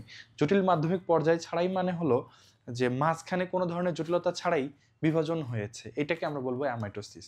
আর মাঝখানে যদি জটিল জটিল ধাপ পার হয় তাহলে বলবো মাইটোসিস। তাহলে সংজ্ঞাটা আমরা মুখস্থ করে ফেলি, যে কোষ বিভাজন প্রক্রিয়ায় মাতৃকোষ কোনো ধরনের জটিল মাধ্যমিক পর্যায়ে ছাড়াই অপত্য দুটি কোষে পরিণত হয় তাকে আমরা বলবো অ্যামাইটোসিস। ঠিক আছে? তানভীর বলছো ভাই ডিমিনিউশন মানে কি? ডিমিনিউশন মানে হ্রাস, হ্রাস পেয়েছে। ওকে, আচ্ছা এরপর আসো অ্যামাইটোসিসের সংজ্ঞা পড়লাম। অ্যামাইটোসিস কিভাবে হয় দেওয়া আছে, আমরা অততে যাব না, শুধু দেখো এই যে একটা মাতৃকোষ গোল ছিল, প্রথমে এই কোষটা একটু লম্বা হয়েছে, নিউক্লিয়াসটাও দেখো একটু লম্বা হয়ে মাঝখানে একটু খাঁজ হয়েছে, খাঁজটা এরপরে কোষের মাঝে খাঁজ সৃষ্টি হয়েছে, নিউক্লিয়াসটা আরো লম্বা হয়েছে, এরপরের ধাপে কোষ দুটো আলাদা হয়ে গেছে। মানে তুমি ধরো একটা কাদা বা একটা আটার দলা পানিতে মিশায়ে দুই ভাগ করবা, এই যেভাবে আমরা করি, প্রথমে ডলি লম্বা করি তারপর আলাদা করি, এরকম আর কি। ডিরেক্ট একটা সেল জাস্ট লম্বা হয়ে দুটা কোষে পরিণত হয়ে গেল, এটা হচ্ছে অ্যামাইটোসিস। এটা তোমাদের মুখস্থ করা লাগবে না, ছবিটা দেখে জাস্ট মনে রাখবা যে এইভাবে অ্যামাইটোসিস হয়। অ্যামাইটোসিস কোথায় কোথায় হয় সেটা আমাদের একটু পরীক্ষার এমসিকিউ এর জন্য লাগবে। অনেক জায়গাতেই হতে পারে, ইস্ট, অ্যামিবা এসব কোষে হয়। তো তোমরা কি বলতে পারবা ইস্ট, অ্যামিবা এগুলোকে আদি কোষ না প্রকৃত কোষ? বলো তো, আদি কোষ নাকি প্রকৃত কোষ?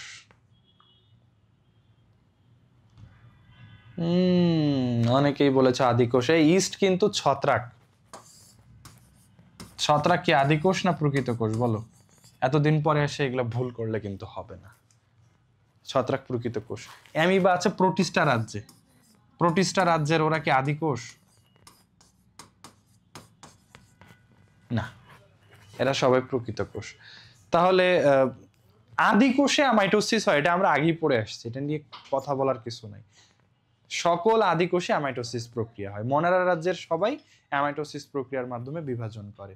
তবে আদি কোষ ছাড়াও কারো কারো প্রকৃত কোষ, কারো কারো অ্যামাইটোসিস হতে পারে। আদি কোষ না হওয়া সত্ত্বেও কারো কারো অ্যামাইটোসিস হতে পারে, যেমন ইস্ট, অ্যামিবা এদের হয়। ব্যাকটেরিয়াতে তো অ্যামাইটোসিস হয়, তোমরা পড়ে আসছো। সব আদি কোষেই অ্যামাইটোসিস হবে, এটা তুমি বলতে পারো। কিন্তু আদি কোষ না, প্রকৃত কোষ এরকম কিছু কোষেও অ্যামাইটোসিস হয়, যেমন ছত্রাক, প্রোটিস্টা এরকম। ওকে, আরো কিছু আছে, এগুলো আমরা পরে পড়ব। হ্যাঁ, নিম্ন শ্রেণীর জীবে বললে হয়, তোমাদের বইয়ে দুটো উদাহরণ আছে, তো এই উদাহরণ দুটো মনে রাখবা।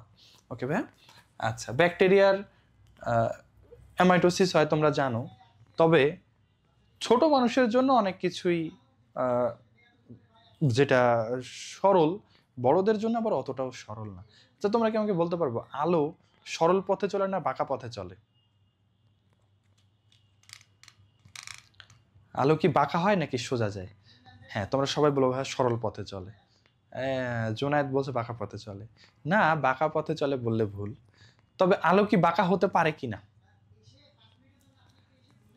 আলো বাঁকা পথেও চলে, আলো বাঁকাও হয়ে যায়, এটাকে বলে অপবর্তন। তো তুমি যদি ক্লাস 6-7 একটা বাচ্চাকে বা 8 একটা বাচ্চাকে বলো যে বলো তো বাবা, বলো তো ভাইয়া আলো কোন পথে চলে, ও বলবে সরল পথে চলে। তুমি বলো আলো সরল পথেও চলে, বাঁকাও হতে পারে, ও বিশ্বাসই করবে না, কবে কি বলেন দূর, আলো তো অলওয়েজ সোজা পথেই চলে, বাঁকা হয় না। আমি জানি, আমি বই পড়ছি, কারণ ওর জন্য ওই লেভেলটা ঠিকই ছিল যে আলো সোজা পথে চলে। ওকে এখন বাঁকা বোঝাইতে গেলে, অপবর্তন বোঝাইতে গেলে ওর মাথার উপর দিয়ে যাবে, ও পাগল হয়ে যাবে। ঠিক আছে? তাহলে ওকে এখন বাঁকা পথে চলে এটা বোঝানোর দরকার নেই, ও যেটুকু বোঝে ওটাই ওর জন্য এনাফ। ঠিক একইভাবে দ্বিভাজন মানে দ্বিবিভাজন, এটাকে ইংলিশে বলা হয় বাইনারি ফিশন। নাম শুনেছো তোমরা?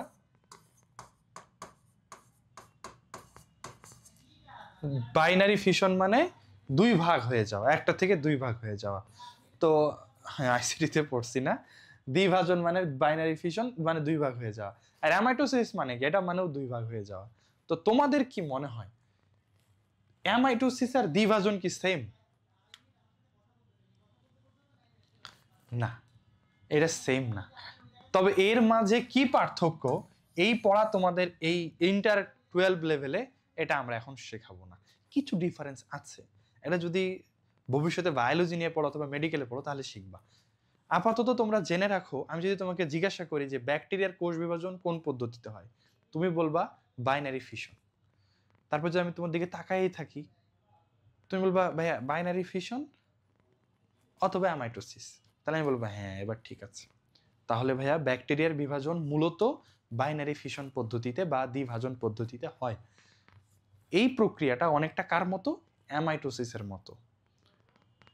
তুমি অ্যামাইটোসিসও উত্তর করতে পারো, কিন্তু যদি পরীক্ষায় আসে যে নিচের কোন পদ্ধতিতে ব্যাকটেরিয়ার কোষ বিভাজন হয়, অপশনে দ্বিভাজন আছে, অ্যামাইটোসিসও আছে।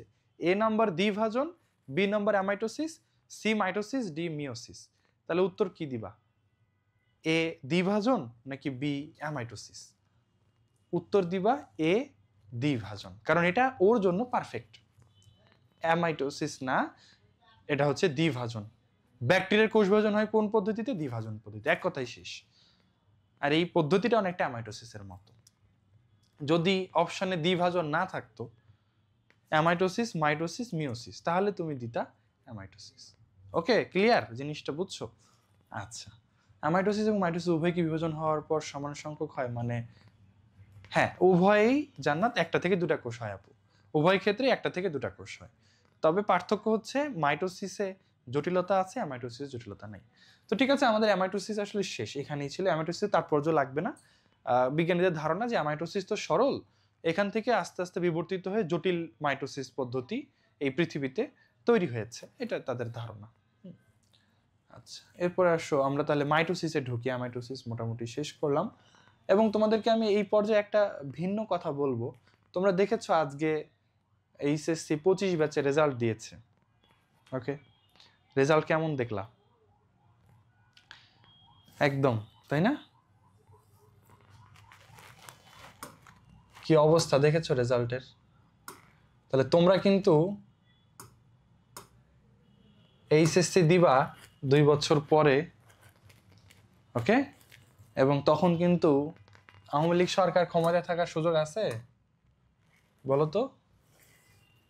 তোমরা যদি চাও যে ভাই আমি পরীক্ষায় ভালো করতে চাই, তাহলে যে কোনো মূল্যেই হোক আওয়ামী লীগ সরকারকে ক্ষমতায় নিয়ে আসো, কি বলো? সহজ কথা বুঝছো কি না? যদি চাও যে ভাই আমরা পরীক্ষা না দিয়ে জিপিএ 5 পেতে চাই, তাইলে একটাই রাস্তা খোলা আছে, আপাকে নিয়ে আসো, দেখবা যে সবাই এ প্লাস। হ্যাঁ, পড়াশোনা চাঙ্গে কিন্তু এ প্লাস। আচ্ছা, যাই হোক, জোকস অ্যাপার্ট, সিরিয়াসলি আসি। সেটা হচ্ছে ভালো রেজাল্ট করতে গেলে পড়াশোনা করতে হবে। এইরকমটাই হতো আগে রেজাল্ট। আমরা যখন 2016 সালে আমি পরীক্ষা দিয়েছি, তখনও এ প্লাস পেয়েছিল এরকম 60 বা 70 হাজারের মতো।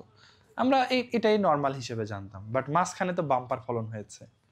ঠিক আছে, বাম্পার ফলন শুরু হয়েছে 2020 সালের পর থেকে। আরে কোনোবার 80,000, 90, 1 লাখ, আমরা দেখতাম এবার কত আসে দেখা যাক। দেখা গেল 1,40,000 গতবার সর্বোচ্চ। ঠিক আছে, আমার রেজাল্ট কি ও ছিল ওই সময় গোল্ডেন এ প্লাস এককালে। যাই হোক, তো গোল্ডেন এ প্লাস এটা নিয়ে খুব বেশি প্যারা নিও না, এ প্লাস হলেই হয়, গোল্ডেন লাগে না আসলে, এ প্লাস হলেই সব জায়গায় ঠিক মতো পরীক্ষা দিতে পারবা। তো যেটা ব্যাপার হচ্ছে ভাইয়া, রেজাল্ট খুবই খারাপ আসবে যদি পড়াশোনা না করো।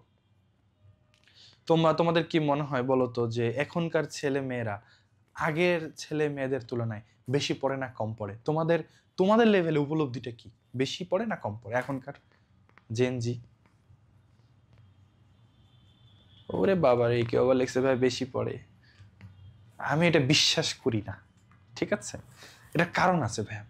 সেটা হচ্ছে ধরো আগের দিনে, আমার কথাই বলি, আমি তো এখনো স্টুডেন্ট, পড়াশোনা আমারও শেষ হয়নি, পড়াশোনা এখনো চলছে, বাট আমি ওই জামানারও ছিলাম যে জামানা পার হয়ে আসছি।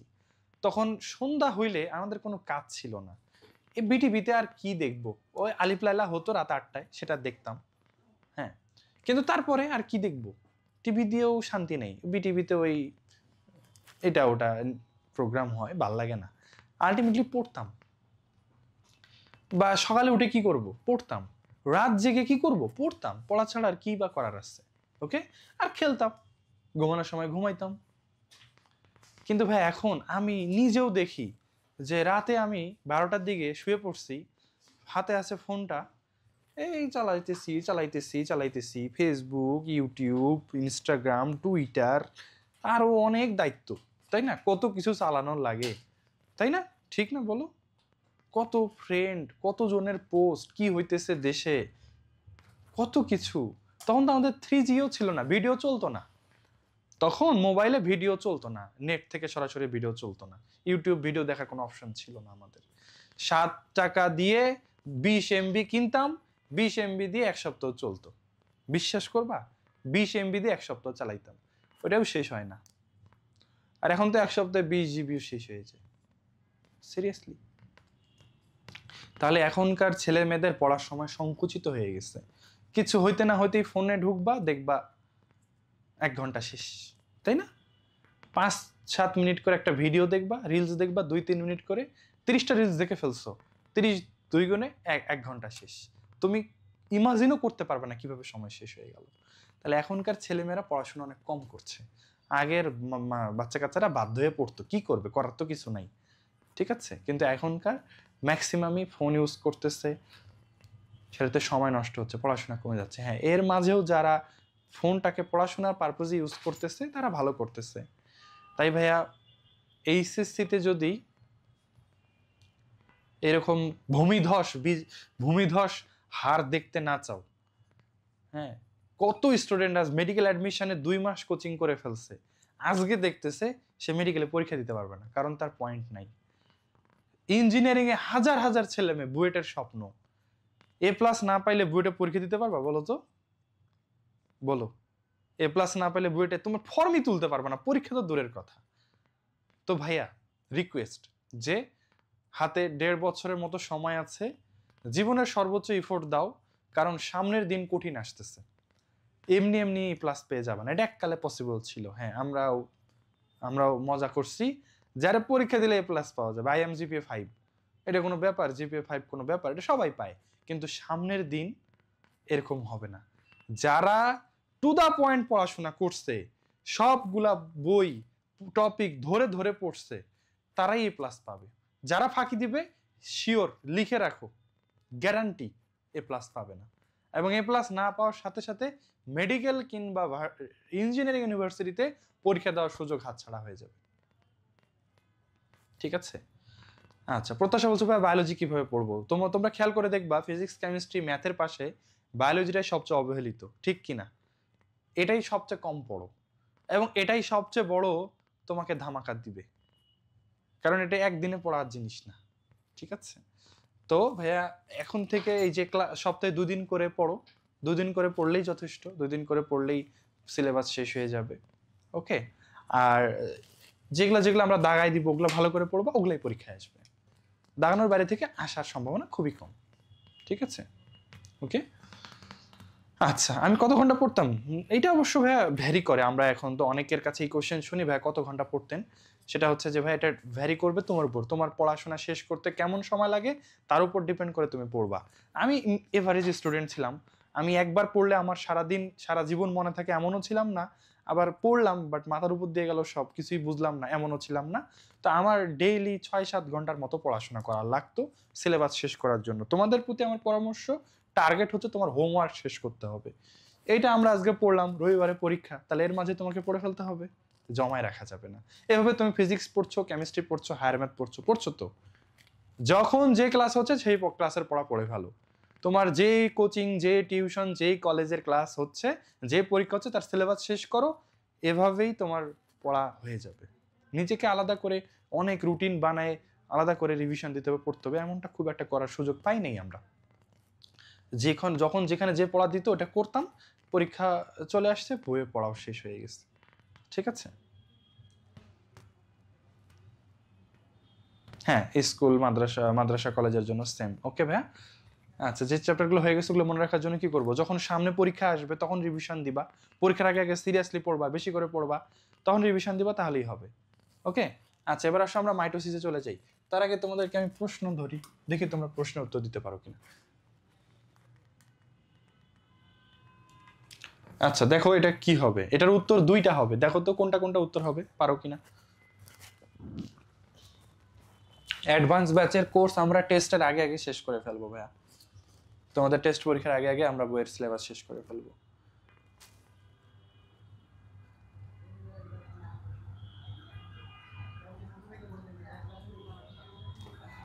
ও সরি, এখানে উত্তর দুইটা না, একটাই হবে, আমি ভুল বলছি। দেখছো আমার কথা শুনে তোমরাও উল্টা পাল্টা বলে ফেলছো, আমি ভুল ছিলাম, উত্তর একটাই হবে।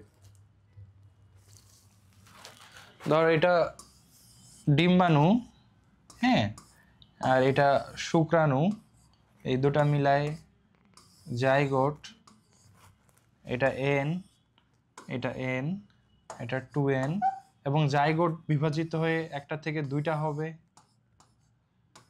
তারপর দুটা থেকে চারটা হবে। এই বিভাজনকে বলা হয় ক্লিভেজ, জাইগোটের বিভাজনকে বলা হয় ক্লিভেজ। তাহলে জাইগোট সম্পর্কে, জাইগোট যে ডিপ্লয়েড এটা সত্য, জাইগোট 2n হয়। জাইগোট নিষিক্ত ডিম্বক, এটাও সত্য। এই যে ডিম্বাণু যখন শুক্রাণু দ্বারা নিষিক্ত হয় তখন এটাকে তুমি নিষিক্ত ডিম্বাণু বা নিষিক্ত ডিম্বক বলতে পারো। এখানে ক্লিভেজ ঘটে, বিভাজন হয়, তাহলে এগুলো সত্য। এটা দ্বিকোষী না, এটা এককোষী। আসলে জাইগোট এককোষী, জাইগোট একটা কোষ। ঠিক আছে? আচ্ছা, এটা দেখো,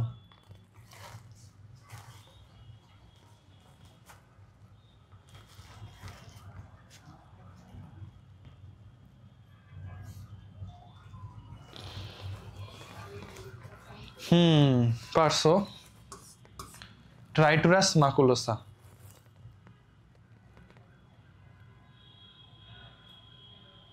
মাকাকা মূলাটা কি জানো? এইটার একটা নাম, এটা হচ্ছে বানর। আমরা আমাদের দেশে কমনলি যে বানরটা দেখি তার সাইন্টিফিক নেম হচ্ছে মাকাকা মুলাটা। এটা তোমরা পরেও পাবা অবশ্য। আচ্ছা, তোমরা অনেকে জানো এটা মাকাকা মুলাটা। ফলের মাছি, তোমরা যারা ক্রোমোজোমের ক্লাস করছো তো সবাই যারা আছো তারা, ফলের মাছির ক্রোমোজোম কয়টা? বুঝে শুনে উত্তর দেবে, এটা কিন্তু খুব ট্রিকি কোশ্চেন। ফলের মাছির ক্রোমোজোম কয়টা ছিল মনে আছে? ফলের মাছির ক্রোমোজোম, গৃহ মাছির 12টা, বাড়ির মাছির 12টা, আর ফলের মাছির কয়টা ছিল? ফলের মাছির ছিল 8টা ক্রোমোজোম। তাহলে ফলের মাছির ক্রোমোজোম হচ্ছে 8টা। ফলের মাছির ক্রোমোজোম 8টা মানে ওর ডিপ্লয়েড কোষে ক্রোমোজোম 8টা। তাহলে হ্যাপ্লয়েড কোষে ক্রোমোজোম কয়টা? 4টা। তাহলে জাইগোট মানে কি, হ্যাপ্লয়েড না ডিপ্লয়েড? জাইগোট মানে কিন্তু ডিপ্লয়েড। অর্থাৎ ফলের মাছির জাইগোটে ক্রোমোজোম কয়টা? এবার 8টা। আমরা যদি বলতাম ফলের মাছির ডিপ্লয়েড কোষে ক্রোমোজোম কয়টা, ওই একই উত্তর, জাইগোট তো ডিপ্লয়েডই হয়। তাহলে উত্তর হবে 8টা, 4টা না। বইয়ে দেওয়া আছে ফলের মাছির হ্যাপ্লয়েড কোষে 4টা, তাহলে ডিপ্লয়েড কোষে 8টা। ওকে? ক্রোমোজোম কিভাবে মনে রাখবো, এটা ভাই আমাদের আগের ক্লাস আছে তৌহিদ, তুমি একটু গ্রুপে রেকর্ড ক্লাস দেখে নিও। ক্রোমোজোমের ক্লাসে আমরা আলোচনা করেছিলাম ক্রোমোজোম সংখ্যা কিভাবে মনে রাখবা, ছন্দ দিয়ে। গ্রুপে জিজ্ঞাসা করেও দিয়ে দিবে। আচ্ছা, মাইটোসিসে আসো। মাইটোসিসের প্রথমেই আছে সংজ্ঞা, আমরা মাইটোসিসের সংজ্ঞা পড়বো না। ও এখানে একটা দুটো ইম্পর্টেন্ট কথা আছে, তোমরা এগুলো 9-10 থেকে মনে হয় পড়ে আসছো। ক্যারিওকাইনেসিস আর সাইটোকাইনেসিস মনে আছে? নিউক্লিয়াসের বিভাজনকে বলা হয় ক্যারিওকাইনেসিস, আর সাইটোপ্লাজমের বিভাজনকে বলা হয় সাইটোকাইনেসিস। এখনো আসে পরীক্ষায়, সাইটোকাইনেসিস কি? তাহলে কোষ বিভাজনের সময় সাইটোপ্লাজমের বিভাজনকে বলা হয় সাইটোকাইনেসিস, আর কোষ বিভাজনের সময় নিউক্লিয়াসের বিভাজনকে বলা হয় ক্যারিওকাইনেসিস। ক্যারিওন মানে নিউক্লিয়াস, ঠিক আছে, ক্যারিওকাইনেসিস মানে নিউক্লিয়াসের বিভাজন। এরপরে মাইটোসিসের সংজ্ঞা আছে, সংজ্ঞা রিডিং পড়বা, সংজ্ঞা আর আসে না পরীক্ষা, আসবেও না। এরপরে মাইটোসিস আবিষ্কার করেছেন ফ্লেমিং, এটা তো আগেই জানো। আচ্ছা, ক্যারিওকাইনেসিস আবিষ্কার করেছেন স্লাইখার নামের একজন সায়েন্টিস্ট, ওনার নামটা একটু পড়তে পারো, খুব বেশি ইম্পর্টেন্ট না, একবার দেখে নিলা। ক্যারিওকাইনেসিস প্রথম পর্যবেক্ষণ করেন স্লাইখার। মাইটোসিসকে ইকুয়েশনাল বা সমীকরণিক বিভাজন বলা হয়, এটা তোমরা এমনিতেও জানো। কেন বলা হয় এটা এখন আর আসবে না, এটা রিডিং পড়বা যে এখানে বিভাজনের আগে এবং পরে সমান সংখ্যক ক্রোমোজোম থাকে, তাই এটা সমীকরণিক কোষ বিভাজন। আচ্ছা, মাইটোসিস বলতে কি বোঝায়? অ্যাকচুয়ালি মাইটো মানে হলো সুতা, আর সিস মানে হলো প্রক্রিয়া। সুতার সাহায্যে যে বিভাজন প্রক্রিয়া হয় তাকে মাইটোসিস বলা হয়। মাইটো মানে সুতা, সিস মানে প্রক্রিয়া। আমরা প্রথম অধ্যায়ে পড়ার সময় কিন্তু পড়েছিলাম ফ্যাগোসাইটোসিস। ফ্যাগো মানে খাওয়া, সাইটো মানে কোষ, সিস মানে প্রক্রিয়া। তাহলে ফ্যাগোসাইটোসিস মানে কোষের খাওয়ার প্রক্রিয়া, ভক্ষণ প্রক্রিয়া, সিস মানে প্রক্রিয়া, ঠিক আছে। আচ্ছা, মাইটোসিস কোথায় ঘটে? এখানে কিছু উদাহরণ দেওয়া আছে, আসলে দেখি পরের পড়াটা। দেহ কোষে মাইটোসিস হয় ভাই, হ্যাঁ, যেমন উদ্ভিদের কাণ্ড, শাখা প্রশাখা, লতা পাতা, এগুলাতে মাইটোসিস হয়। এখানে তোমাদের প্রবলেম হবে ক্যাম্বিয়াম। ক্যাম্বিয়াম জিনিসটা কি? শাখা প্রশাখা তো বোঝো, মূল বুঝবা, কাণ্ড বুঝবা, ক্যাম্বিয়াম কি? ক্যাম্বিয়াম কি তোমরা বোঝো? গাছের একটা অংশ, এটা হলো ক্যাম্বিয়াম। গাছের বাকলের নিচের যে অংশটা, যেখান থেকে জাইলেম ফ্লোয়েম তৈরি হয়, এটাকে বলে ক্যাম্বিয়াম। যে দেখো ভাস্কুলার ক্যাম্বিয়াম বলেছে এই লেয়ারটা।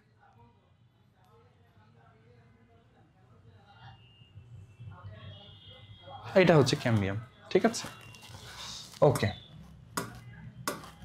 তাহলে ক্যাম্বিয়াম মানে বুঝবা, মনে রাখবা যে এটা হচ্ছে একটা উদ্ভিদের একটা টিস্যু।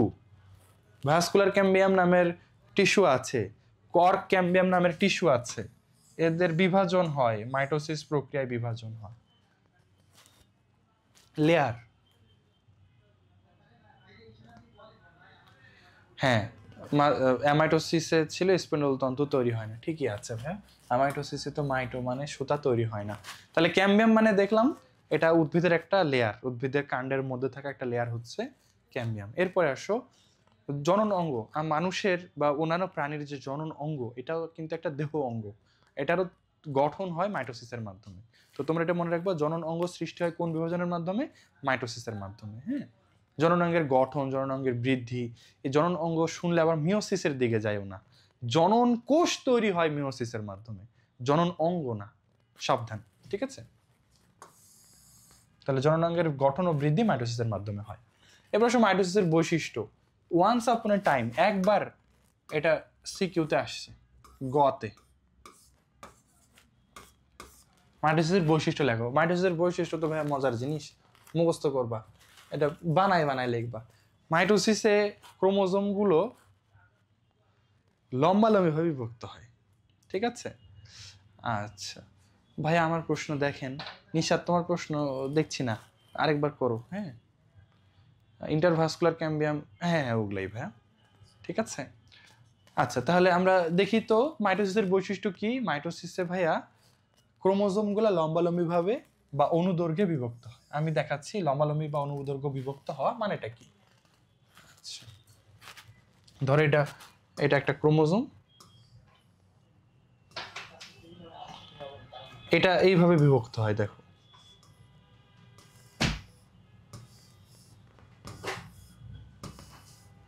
এই যে মাঝখান দিয়ে বিভক্ত হয়ে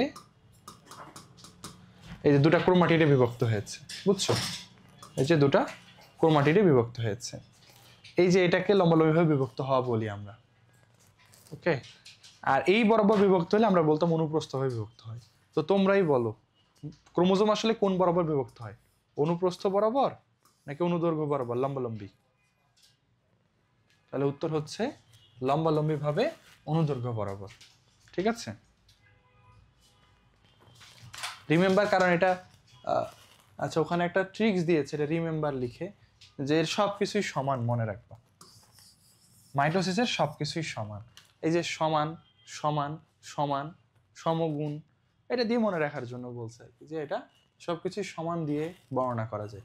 তাহলে আমরা জানলাম মাইটোসিসে ক্রোমোজোমগুলা বিভক্ত হয় অনুলম্ব বরাবর, লম্বালম্বি ভাবে। ঠিক আছে, এরপরে আসো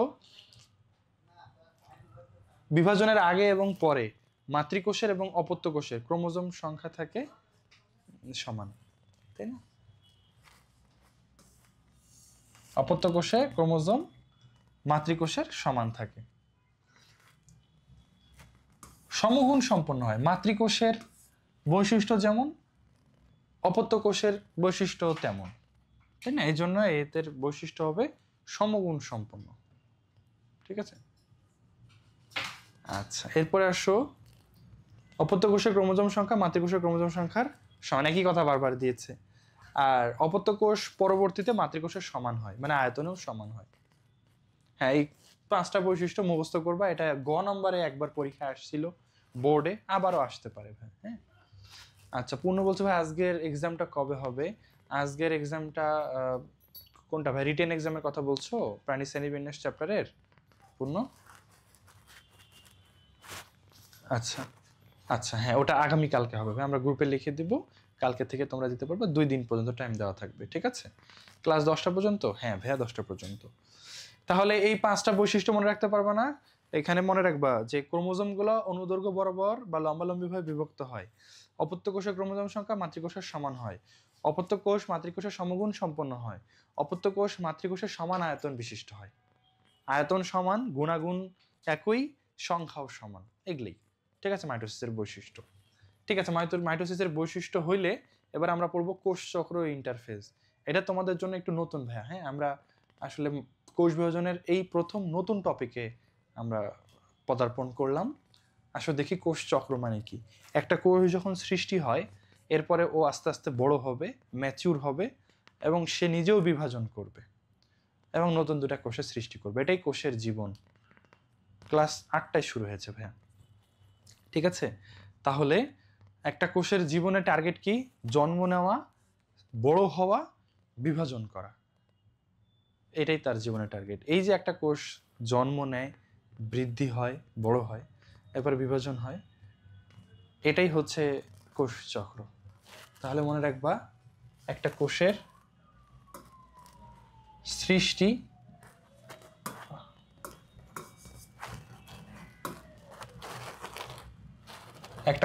সৃষ্টি, এর বৃদ্ধি এবং পরবর্তীতে বিভাজন, এই 3টা কাজ যে চক্রের মাধ্যমে সম্পন্ন হয় তাকে বলা হয় কোষ চক্র। এটা সংজ্ঞা আসে, কোষ চক্র কি। ঠিক আছে, তাহলে কোষ চক্র কি সংজ্ঞাটা দেখো। একটা কোষের সৃষ্টি, বৃদ্ধি এবং পরবর্তীতে বিভাজন, এই 3টা কাজ যে চক্রের মাধ্যমে সম্পন্ন হয় তাকে বলা হয় কোষ চক্র।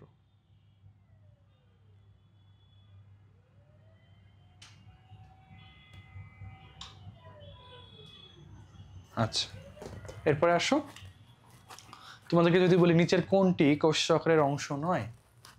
কোষের সৃষ্টি, বৃদ্ধি, বিভাজন, কোষের ধ্বংস। তাহলে এটার উত্তর কি হবে বলো?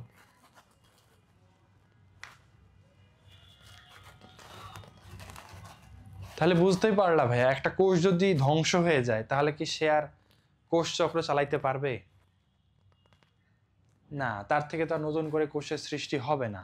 তাই কোষ ধ্বংস হওয়াটা কোষ চক্রের অন্তর্ভুক্ত না। ঠিক আছে, আচ্ছা আসো তাহলে যাই আমরা এরপরে। হাওয়ার্ড এবং পেলেক নামের 2জন সায়েন্টিস্ট এই কোষ চক্র প্রস্তাব করেন। ওনাদের নাম খুব একটা ইম্পর্টেন্ট না। আমাদের প্রাপ্তবয়স্ক একজন মানুষের শরীরে কি পরিমাণ কোষ আছে খেয়াল করো, 100 ট্রিলিয়ন বা 10⁻14 সংখ্যক। যদিও বা এগুলো আসলে ফিক্সড না ভাইয়া, বুঝছো, এগুলা লেখার জিনিস লিখছে, কে গুনে দেখবে বলো? এটা কি গোনা সম্ভব? একটা আইডিয়া, রাফ আইডিয়া, অন্য বই অন্য থাকতে পারে। তাহলে যাই হোক, আমরা জানলাম আমাদের দেহে কোষ আছে 100 ট্রিলিয়ন বা 10⁻14 সংখ্যক। আমাদের দেহে 2 ধরনের কোষ আছে, এই যে স্থায়ী কোষ আর ভাজক কোষ। ভাজক কোষও যারা বিভাজিত হতে পারে তারা ভাজক কোষ। তো ভাজক কোষ আবার 2 রকম আছে, কেউ দ্রুত বিভাজিত হয়, কেউ আস্তে বিভাজিত হয়। হ্যাঁ, ওগুলো অবশ্যই এত নাই। আচ্ছা তোমরা বলো তো যে ভ্রূণ ভ্রূণ কি দ্রুত বিভাজিত হয় নাকি ধীরে ধীরে বিভাজিত হয়? ভ্রূণের কোষগুলা ওরা দ্রুত বিভাজিত হয়। কোনগুলো সিকিউ এমসিকিউর জন্য ইম্পর্টেন্ট আমি কিন্তু বলে বলে যাচ্ছি, ঠিক আছে নুসরাত? এই যেমন এটা বলছিলাম সিকিউ, এইটা, আর যেটা লাগবে আমি বলে দেব। হ্যাঁ, তাহলে ভ্রূণটা দ্রুত বৃদ্ধি হয়, ঠিক আছে। রোন কি মিনহাজ বলছো ভাইয়া? রোন এটা একটু ভুল হয়েছে, ঠিক করে দাও। আচ্ছা তাহলে ভাইয়া ভ্রূণের কোষগুলো দ্রুত বাড়ে, বাচ্চারা জন্ম নেওয়ার পরেও দ্রুত বাড়ে। তোমরা দেখবা বাচ্চাদেরকে দেখে আসছো, ও জন্ম নিয়েছে, মনে করো তোমার মামাতো ভাই বা চাচাতো ভাই, দেখে আসলা এই ছোট্ট পিচ্চি, 3 মাস পরে গেছো, আরে এই সেদিন ওকে দেখে গেলাম এইটুকু আজকে এত বড় হয়ে গেছে। তোমার অবিশ্বাসও লাগবে, আরে এত দ্রুত এত বড় হয়ে গেল। আসলে ছোট বাচ্চারা দ্রুত বাড়ে, তুমি তো এত দ্রুত বাড়ো নাই। ভ্রূণ কোষে কি মাইটোসিস বিভাজন হয়? হ্যাঁ ডেফিনেটলি, উন্নত উদ্ভিদ এবং প্রাণীর ভ্রূণে মাইটোসিস বিভাজন হয়, ঠিক আছে।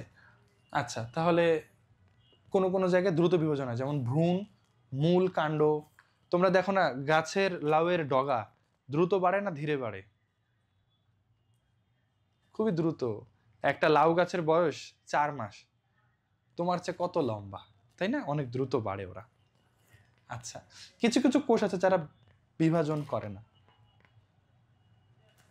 যেমন পূর্ণাঙ্গ লাল রক্তকোষ।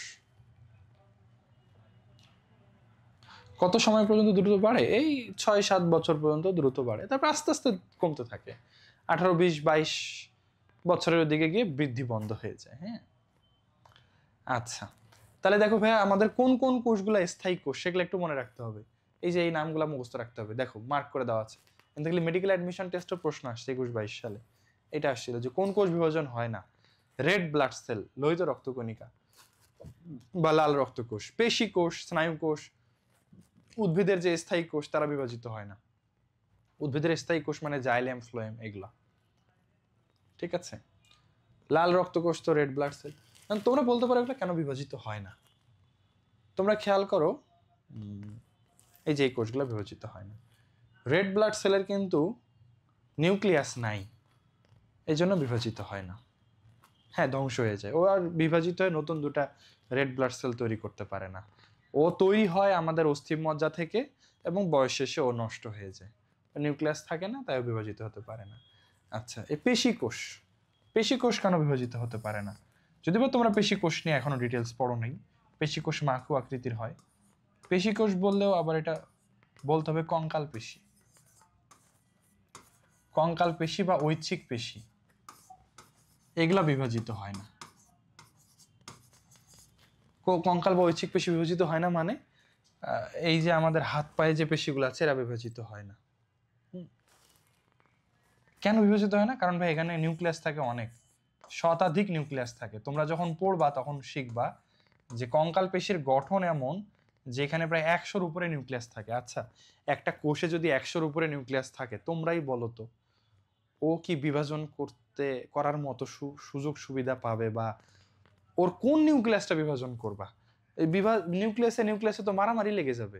একজন বলবে আমি বিভাজন করব, আরেকজন বলবে না আমি বিভাজন করব, আরেকজন এসে বলবে তোরা না আমি বিভাজন করব।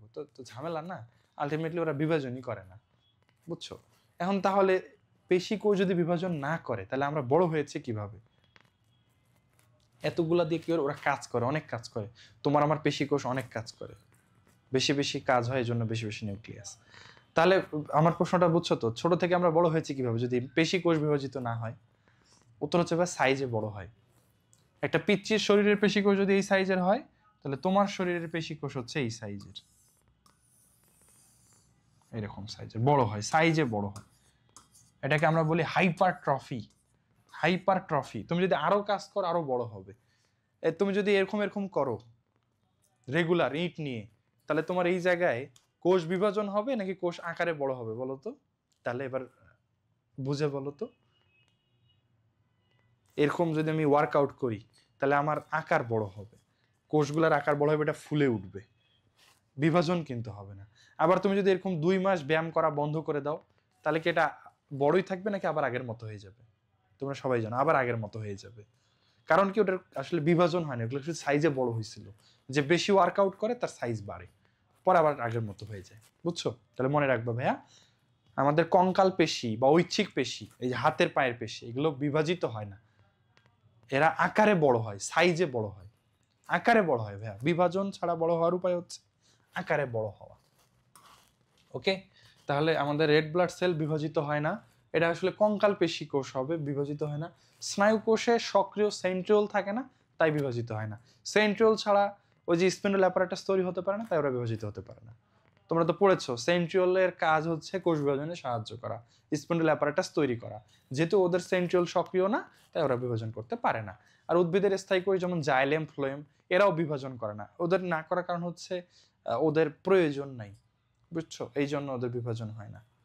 ওকে, এই তো গেল আমাদের এই অংশটুকু। তাহলে এখান থেকে আমরা কি পড়বো? কোষ চক্র কাকে বলে, এটা সংজ্ঞা আসে, সংজ্ঞা পড়বা। ঠিক আছে, ক লিখতে গেলাম কেমন হয়ে গেল। যাই হোক, কোষ চক্র কাকে বলে সংজ্ঞা আসে। এই আমাদের দেহে কোষ কয়টা, এটা এমসিকিউতে আসে।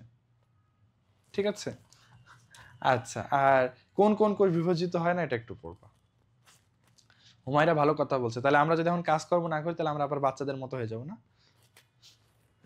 আচ্ছা, না অত ছোট হবে না, কারণ কোষগুলো কিছুটা পুষ্টি গ্রহণ করেও বড় হয়েছে। কেউ কেউ কাজ করে বড় হয়, আর অনেক ম্যাক্সিমামই পুষ্টি গ্রহণ করে আকারে বড় হয়েছে। দাগানো বইয়ের পিডিএফ গ্রুপে দেওয়া আছে, খুঁজলেই পাবা, গ্রুপের ফাইল অপশনে যাবো। বুঝছো? এটা তো হ্যাং হয়ে গেল মনে হচ্ছে। যাই হোক, আসো এরপরে আসো। কোষ চক্র 2 ধাপে বিভক্ত। কোষ চক্রকে মোটামুটি আমরা 2টা বড় বড় ধাপে ভাগ করতে পারি। একটা হচ্ছে এম ফেজ বা মাইটোটিক ফেজ বা মাইটোসিস, আর একটা হচ্ছে ইন্টারফেজ বা মধ্যবর্তী পর্যায়। ঠিক আছে, বডিতে ফ্যাট কি বিভক্ত হয়? ফ্যাট কোনো কোষ, ফ্যাট কোষ অবশ্য আছে, হ্যাঁ, না ফ্যাট বিভক্ত হয় না বডিতে, আপনা আপনি ফ্যাট বিভাজন হয়ে 2টা থেকে 4টা হয় না, ফ্যাট জমা হতে পারে। হ্যাঁ, তাহলে কোষ চক্র কয় ধাপে বিভক্ত? 2 ধাপে বিভক্ত। কি কি? একটা হচ্ছে এম ফেজ বা মাইটোসিস ফেজ, আর একটা হচ্ছে ইন্টারফেজ বা প্রস্তুতি দশা। ছবিটাও দেখতে পারো। মাইটোসিস দশা বা এম ফেজ সময় লাগে 5 থেকে 10%, আর ইন্টারফেজ বা প্রস্তুতি দশা সময় লাগে 90 থেকে 95%। এটার সাথে তোমাদের জীবনের খুব সুন্দর মিল আছে, আমারও আছে, কারণ আমারও পরীক্ষা হয়। সেটা হচ্ছে, দেখো পরীক্ষা হয় কয়দিন? 2 দিন, 4 দিন, 5 দিন, 1 মাস সর্বোচ্চ। কিন্তু আমরা পরীক্ষার প্রস্তুতি নেই কতদিন? 1 বছর, 2 বছর, কতদিন, তাই না? ঠিক আছে, তাহলে আমরা ঠিক এটার মতোই প্রস্তুতি নেই অনেক, মেইন পরীক্ষা অল্প সময়। ঠিক আছে, এখানেও সেম। আচ্ছা, এরপরে আসো, তাহলে এরপরে যাই। এটা এমসিকিউ এর জন্য লাগে। কোষ চক্র প্রধানত 2 ধাপে বিভক্ত। এরপরে আসো, কোষ চক্র নিয়ন্ত্রিত হয় কিভাবে? জেনেটিক প্রোগ্রামের সাহায্যে। একটা জেনেটিক প্রোগ্রাম করা আছে, এই জেনেটিক প্রোগ্রামের মাধ্যমে কোষ চক্র নিয়ন্ত্রিত হয়। মানে কোন কোষ বিভাজন হবে, কোন কোষ বিভাজন হবে না, জেনেটিক প্রোগ্রাম দ্বারা কোষ চক্র নিয়ন্ত্রিত হয়। এটা পরীক্ষায় আসে। হ্যাঁ, ওই টাইমটা মনে রাখতে হবে ভাইয়া। 90 থেকে 95% হচ্ছে ইন্টারফেজ, আর 5 থেকে 10% হচ্ছে কি বলে, মাইটোসিস ফেজ। হ্যাঁ, আচ্ছা, জেনেটিক প্রোগ্রাম কি? তোমরা কম্পিউটারের প্রোগ্রামের তো নাম শুনেছো, তাই না? কম্পিউটারে এমন প্রোগ্রাম করা আছে 2+2, এটা দিলে কত আসবে বলো? 4 আসবে। তুমি কম্পিউটারকে যে কোনো দিন, যে কোনো সময়, তুমি বা অন্য কেউ যেই 2+2 লিখবে, ও সব সময় কি উত্তর দিবে? 4। এটা একটা প্রোগ্রাম। এখানে এটা লেখা আছে যে কমান্ডে যদি 2+2 আসে, তাহলে উত্তর 4 হয়। এটাকে বলা হয় প্রোগ্রাম। এরকম প্রোগ্রাম আমাদের কোষের মধ্যেও করা আছে। ঠিক আছে, জেনেটিক প্রোগ্রাম। একটা কোষ কতদিন পর পর বিভাজিত হবে, জীবনে, সারা জীবনে কয়বার বিভাজিত হবে, এগুলো আগে থেকে ঠিক করে দেওয়া আছে। এই প্রোগ্রামটাকে বলা হয় জেনেটিক প্রোগ্রাম। জিনের মধ্যে আছে, তো এই জন্য এটাকে জেনেটিক প্রোগ্রাম বলা হয়। ঠিক আছে, তো ওই জেনেটিক প্রোগ্রামটাই আমাদের কোষচক্র নিয়ন্ত্রণ করে। মেডিকেলে কি রিটেন অ্যাড হয়েছে? না, এবছরে এখনো রিটেন অ্যাড হয়নি, এবছরে অ্যাড হওয়ার সুযোগ নাই। তোমাদের সময় অ্যাড হইতেও পারে, কারণ তোমাদের পরীক্ষা এখনো 2 বছর পর। ওকে, এরপরে আসো, জেনেটিক প্রোগ্রাম দ্বারা কোষ চক্র নিয়ন্ত্রিত হয়। কোষ চক্র কন্টিনিউ হওয়ার জন্য দুইটা উদ্দীপনা লাগে, বাহ্যিক উদ্দীপনা, অভ্যন্তরীণ উদ্দীপনা। ঠিক আছে, তাহলে উদ্দীপনা কয় প্রকার? দুই প্রকার, বাহ্যিক আর অভ্যন্তরীণ।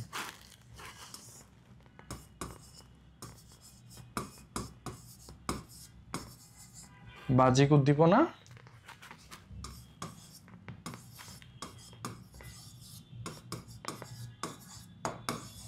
অভ্যন্তরীণ উদ্দীপনা। বুঝতে পারতেছো, যারা কোষের ভেতর থেকে কোষ বিভাজনের উদ্দীপনা দেবে সে হচ্ছে অভ্যন্তরীণ উদ্দীপনা, আর যারা বাইরে থেকে কোষ বিভাজনের উদ্দীপনা দেবে তারা হচ্ছে বাহ্যিক উদ্দীপনা। অভ্যন্তরীণ উদ্দীপনা একটা যৌগই দেয়, ওর নাম একজনই দেয়, এটা এই জন্য ইম্পর্টেন্ট। ওর নাম হলো, তোমরা নামটা মনে রাখবা, সাইক্লিন সিডিকে যৌগ। সাইক্লিন সিডিকে যৌগ। তাহলে কোষ বিভাজনের অভ্যন্তরীণ উদ্দীপনা প্রদান করে কে? সাইক্লিন সিডিকে যৌগ। সাইক্লিন একটা প্রোটিন আর সিডিকে একটা এনজাইম। সিডিকের পূর্ণরূপ আছে সাইক্লিন ডিপেন্ডেন্ট কাইনেজ। ঠিক আছে, তাহলে সাইক্লিন সিডিকে যৌগ, এটার মানে হলো সাইক্লিন একটা প্রোটিন আর সিডিকে হলো সাইক্লিন ডিপেন্ডেন্ট কাইনেজ নামের একটা এনজাইম। এই দুজন মিলে একসাথে কাজ করে, তাই এদেরকে একসাথেই লেখা হয়।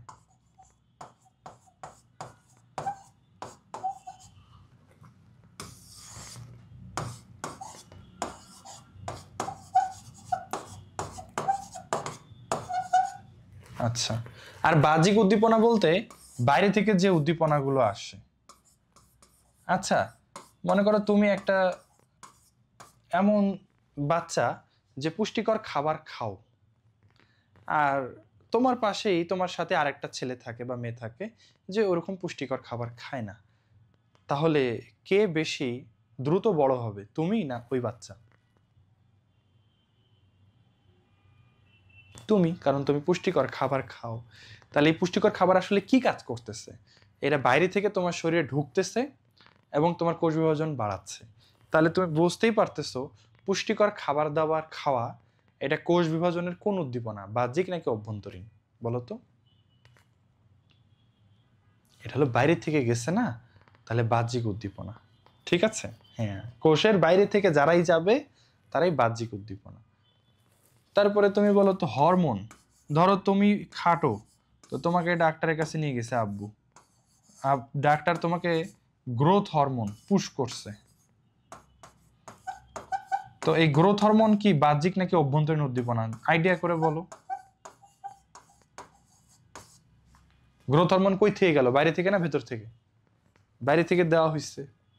বা তোমার মাথার পিটুইটারি গ্রন্থি থেকেও গ্রোথ হরমোন ক্ষরণ হয়, সেটাও কিন্তু কোষের বাইরে থেকেই কোষের মধ্যে ঢুকবে, ওটা কোষের ভেতরের জিনিস ছিল না। ঠিক আছে, তাহলে পুষ্টি হরমোন। ঠিক আছে, তারপরে এটাকে আমরা গ্রোথ ফ্যাক্টরও বলতে পারি, যে কোনো গ্রোথ ফ্যাক্টরই হতে পারে। কেউ যদি ডেইলি ডেইলি ব্যায়াম করে, সুইমিং করে, দড়ি দিয়ে লাফায়, দড়ি দিয়ে ঝোলে, সে বাড়বে কিনা বেশি, অন্যের তুলনায় বেশি লম্বা হবে কিনা? তোমাদের কি মনে হয়? মানে একজন সারাদিন শুয়ে ফেসবুক চালায়, আরেকটা ছেলে রেগুলার এক্সারসাইজ করে, সুইমিং করে, দড়ি দিয়ে ঝাঁপায়, হ্যাঁ ঝুলে, তাহলে ও কিন্তু বড় হবে। তাহলে এগুলাকে আমরা বলবো গ্রোথ ফ্যাক্টর। এই গ্রোথ ফ্যাক্টরগুলা বাহ্যিক উদ্দীপনা হিসেবে কাজ করবে। আচ্ছা, তোমার হাত কেটে গেল, হাত কেটে গেল, রক্ত জমাট বাঁধে, তো রক্ত জমাট বাঁধার জন্য কিছু উপাদান তৈরি হয়, কোষ বিভাজন হয়ে জালিকা তৈরি হয় এরকম। তাহলে হাত কেটে যাওয়াটাও একটা বাহ্যিক উদ্দীপনা কিনা?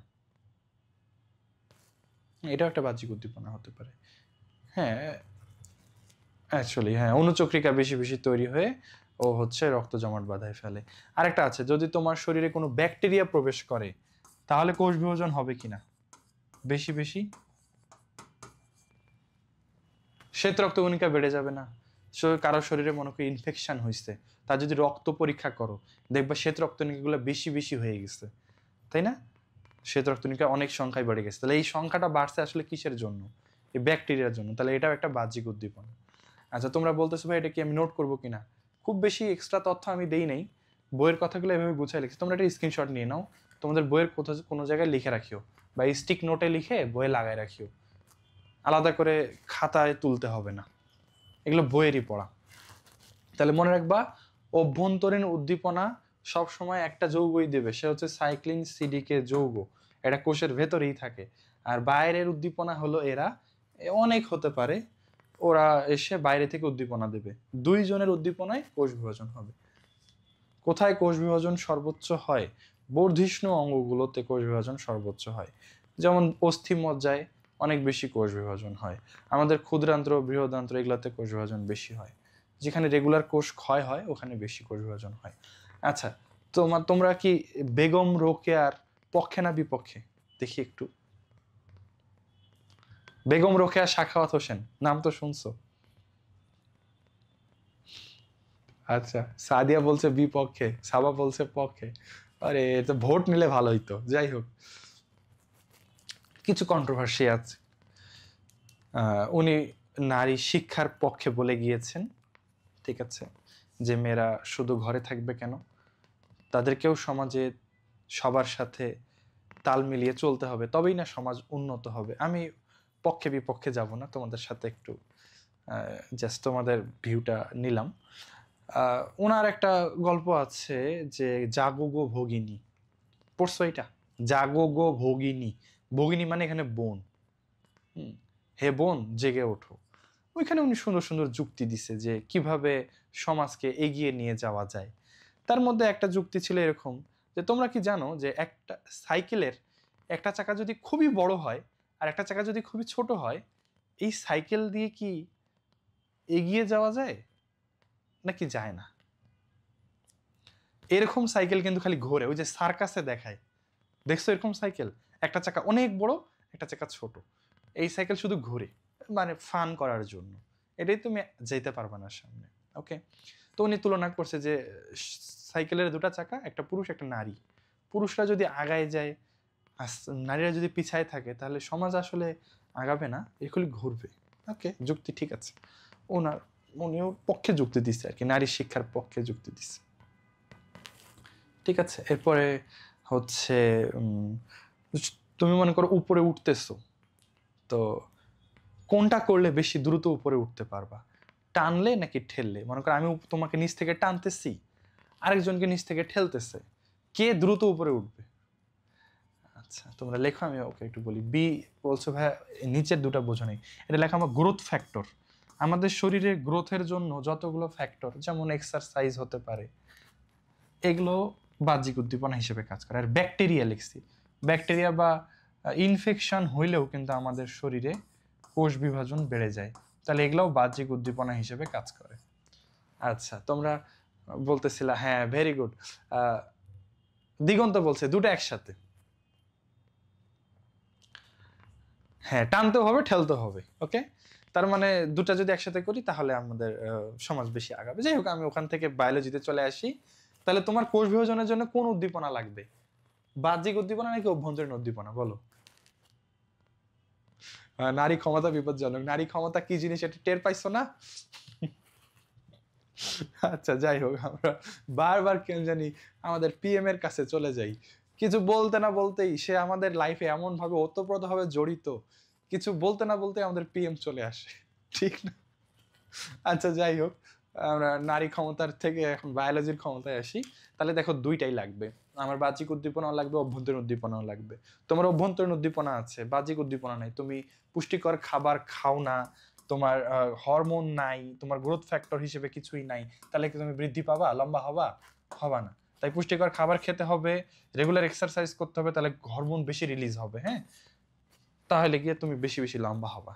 আর এটা তো অন্য জিনিস যে শরীরে অ্যান্টিবডি বাড়বে, ইনফেকশন হইলে অ্যান্টিবডি বাড়ে, কোষ বিভাজন বাড়ে। ইনফেকশন মানে যে ব্যাকটেরিয়া তোমার শরীরে ঢুকে গেছে, হ্যাঁ। তাহলে আমরা ভাই জানলাম যে অভ্যন্তরীণ উদ্দীপনা সবসময় কে প্রদান করবে? সাইক্লিন সিডিকে যৌগ প্রদান করবে, ঠিক আছে। অভ্যন্তরীণ উদ্দীপনা সব সময় কে প্রদান করবে? সাইক্লিন সিডিকে যৌগ, এই নামটা মনে রাখবা। আর হরমোন, গ্রোথ ফ্যাক্টর, ওরা কোন উদ্দীপনা দেবে? ওরা হচ্ছে বাহ্যিক উদ্দীপনা দেবে। ক্লাস 10টা পর্যন্ত হবে। হ্যাঁ, ইনটেকশন না রে ভাই, ওটা ইনফেকশন। হ্যাঁ, ইনফেকশন লিখেছিলাম। আমাদের হাতের লেখা একটু খারাপ, তাই দেখে এমন করবা? আচ্ছা, যাই হোক, এরপরে আসো, কোষ বিভাজনের আরো বাহ্যিক উদ্দীপনা হিসেবে কাজ করতে পারে। ধরো এই যে হাত কেটে যাওয়া, কোনো স্থান কেটে গেলে রক্তের অনুচক্রিকা কোষ বিভাজন বাড়ায় দেয়, এটা একটা বাহ্যিক উদ্দীপনা। হ্যাঁ, বোন ম্যারোর বাংলা জানো তো? অস্থিমজ্জা থেকে লোহিত রক্তকণিকা তৈরি হয়।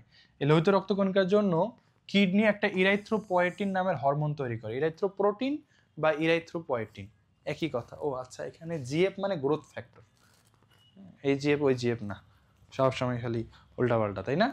ঠিক আছে, শোনো, ওটা গ্রোথ ফ্যাক্টর। আচ্ছা, তোমরা আমাকে এটার প্রশ্ন উত্তর দাও। কিডনি ইরাইথ্রোপয়েটিন নামের হরমোন তৈরি করে এবং এই ইরাইথ্রোপয়েটিন হরমোন লোহিত রক্তকণিকা উৎপাদন বাড়ায়। এটা কি বাহ্যিক না অভ্যন্তরীণ উদ্দীপনা?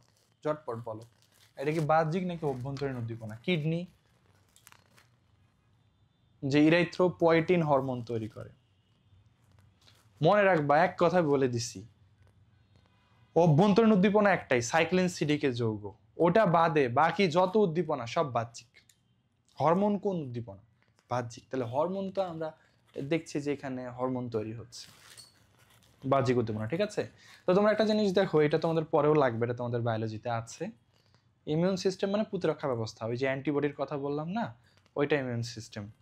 যে তোমার শরীরে জীবাণু ঢুকে গেলে অ্যান্টিবডি তৈরি হবে, এটা মানে ইমিউন সিস্টেম শক্তিশালী হবে। তো তোমরা একটা জিনিস মনে রাখো ভাই, এই কথাটা একটু আসো, যে কিডনি থেকে ইরাইথ্রোপয়েটিন নামের একটা হরমোন তৈরি হয়। ইরাইথ্রোপয়েটিন, এটাকে ইরাইথ্রোপ্রোটিনও বলতে পারো, একই কথা, হরমোন। এই হরমোনটা চলে যায় আমাদের বোন ম্যারোতে, অস্থিমজ্জাতে, এবং এই হরমোনটার হেল্প নিয়ে লোহিত রক্তকণিকা তৈরি হয়। তাহলে তোমরা কি জানো লোহিত রক্তকণিকার ইংরেজি নাম এরিথ্রোসাইট, সরি ইংরেজি না, গ্রিক নাম এরিথ্রো। এটা 4 অধ্যায়ে পড়বা তোমরা, জুলজির 4 অধ্যায়ে আছে। আমাদের লোহিত রক্তকণিকার গ্রিক নাম এরিথ্রোসাইট। ওকে, আর এই যে ইরাইথ্রোপয়েটিন হরমোনের হেল্প নিয়ে ইরাইথ্রোসাইট তৈরির প্রক্রিয়াকে বলা হয় এরিথ্রোপয়েসিস। জিনিসটা সুন্দর না? এরিথ্রোপয়েসিস। ঠিক আছে, তাহলে ইরাইথ্রোপয়েসিস হচ্ছে সেই প্রক্রিয়া, যেই প্রক্রিয়ার মাধ্যমে এরিথ্রোপয়েটিন হরমোনের হেল্প নিয়ে এরিথ্রোসাইট তৈরি হয়। এরিথ্রোসাইট মানে রেড ব্লাড সেল। এরিথ্রো মানে লাল, সাইট মানে কোষ। লাল কোষ বা লোহিত রক্তকণিকা তৈরির প্রক্রিয়াকে বলা হয় ইরিথ্রোপয়েসিস। আর ইরিথ্রোপয়েসিসে যে হরমোন লাগে তার নাম ইরিথ্রোপয়েটিন। সাইক্লিন সিডিকে বোঝাচ্ছি ভাই একটু পরে। আচ্ছা, আর হ্যাঁ, ইরিথ্রোপয়েসিস প্রক্রিয়ার হরমোনটা ইরিথ্রোপয়েটিন।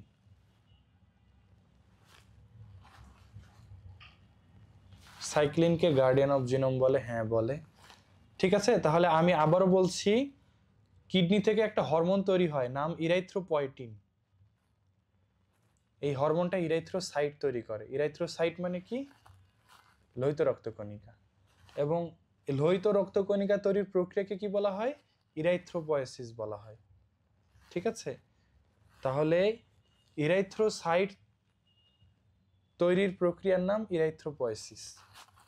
আর ইরাইথ্রোপয়েসিসের জন্য কোন হরমোন লাগবে?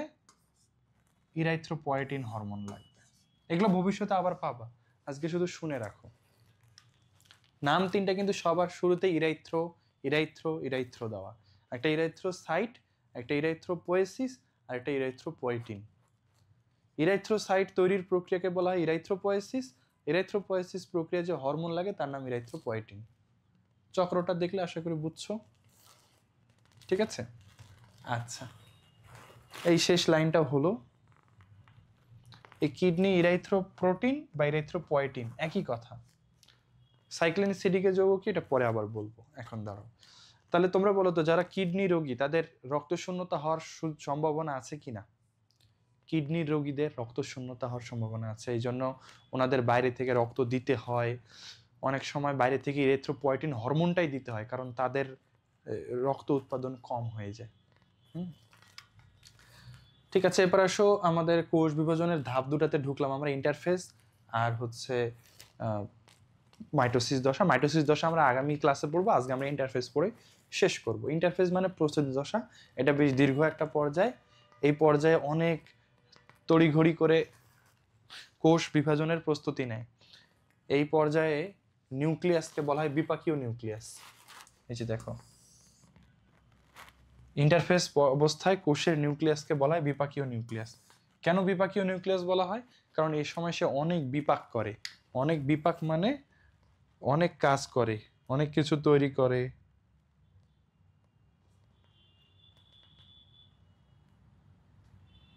অনেক কিছু নতুন করে তৈরি করে, ভাঙে, গড়ে, অনেক কিছুই করে ভাইয়া, বুঝছো? ওকে, তাহলে বিপাকীয় নিউক্লিয়াস মানে অনেক কাজে ব্যস্ত নিউক্লিয়াস। ইন্টারফেস অবস্থায় নিউক্লিয়াসকে বলা হয় বিপাকীয় নিউক্লিয়াস।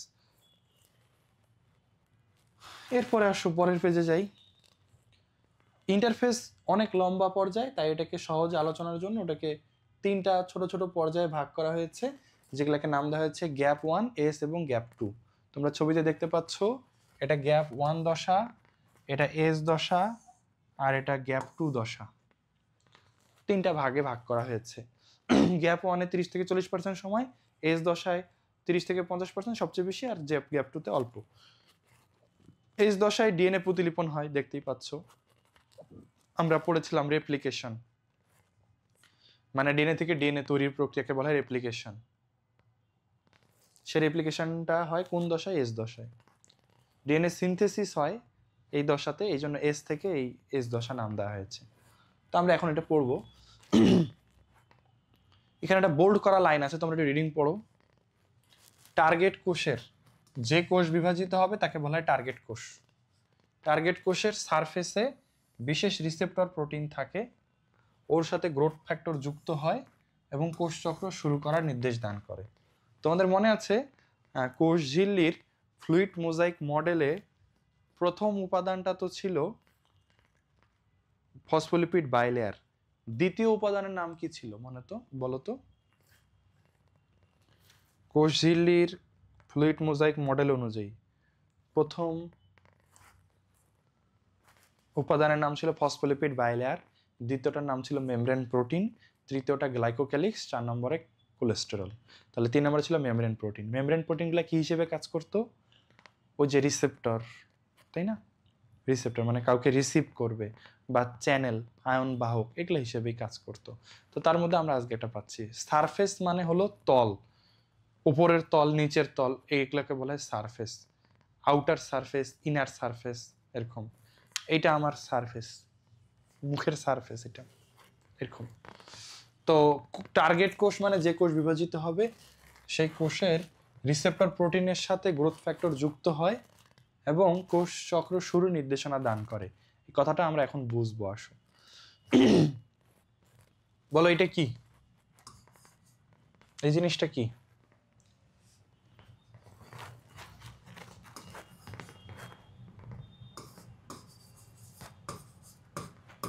কোষ ঝিল্লি, তাই না?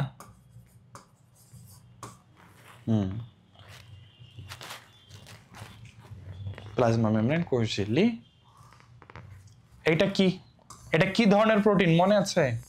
ইন্টিগ্রাল, পেরিফেরাল, নাকি লিপিড সম্পৃক্ত? গুড, এই তো টাটকা টাটকা মনে আছে না? তোমরা অনেক আগেই পড়ছো, বাট সুন্দর মনে আছে। ইন্টিগ্রাল প্রোটিন, যে দুইটা লেয়ারকে একসাথে যুক্ত করে রাখে সে হচ্ছে ইন্টিগ্রাল প্রোটিন। এবং দেখো এই যে গ্রোথ ফ্যাক্টর আসছে, গ্রোথ ফ্যাক্টর এসে দরজায় নক দিতেছে, ঠক ঠক ঠক ঠক। ইন্টিগ্রাল প্রোটিন দরজা খুলছে। কি ভাই, কে আপনি? ও বলে ভাই আমি গ্রোথ ফ্যাক্টর। এ বলে কি চাই? গ্রোথ ফ্যাক্টর বুঝলাম, কি চাই? বলে ভাই আমি ভেতরে যাব, ভেতরে কাজ আছে। তখন গ্রোথ ফ্যাক্টরকে ও ঢুকতে দেয়, কারণ ও হলো বাহক, ওই তো ঢুকতে দেবে। এই দেখো, এরা হচ্ছে সেল সারফেস রিসেপ্টর, ও হচ্ছে সবাইকে রিসিভ করে, আসেন আসেন ভেতরে আসেন। তারপরে গ্রোথ ফ্যাক্টর ঢুকলো, ঢুকে ও চলে গেছে দেখো নিউক্লিয়াসের ভেতরে। এটা কিন্তু নিউক্লিয়াস।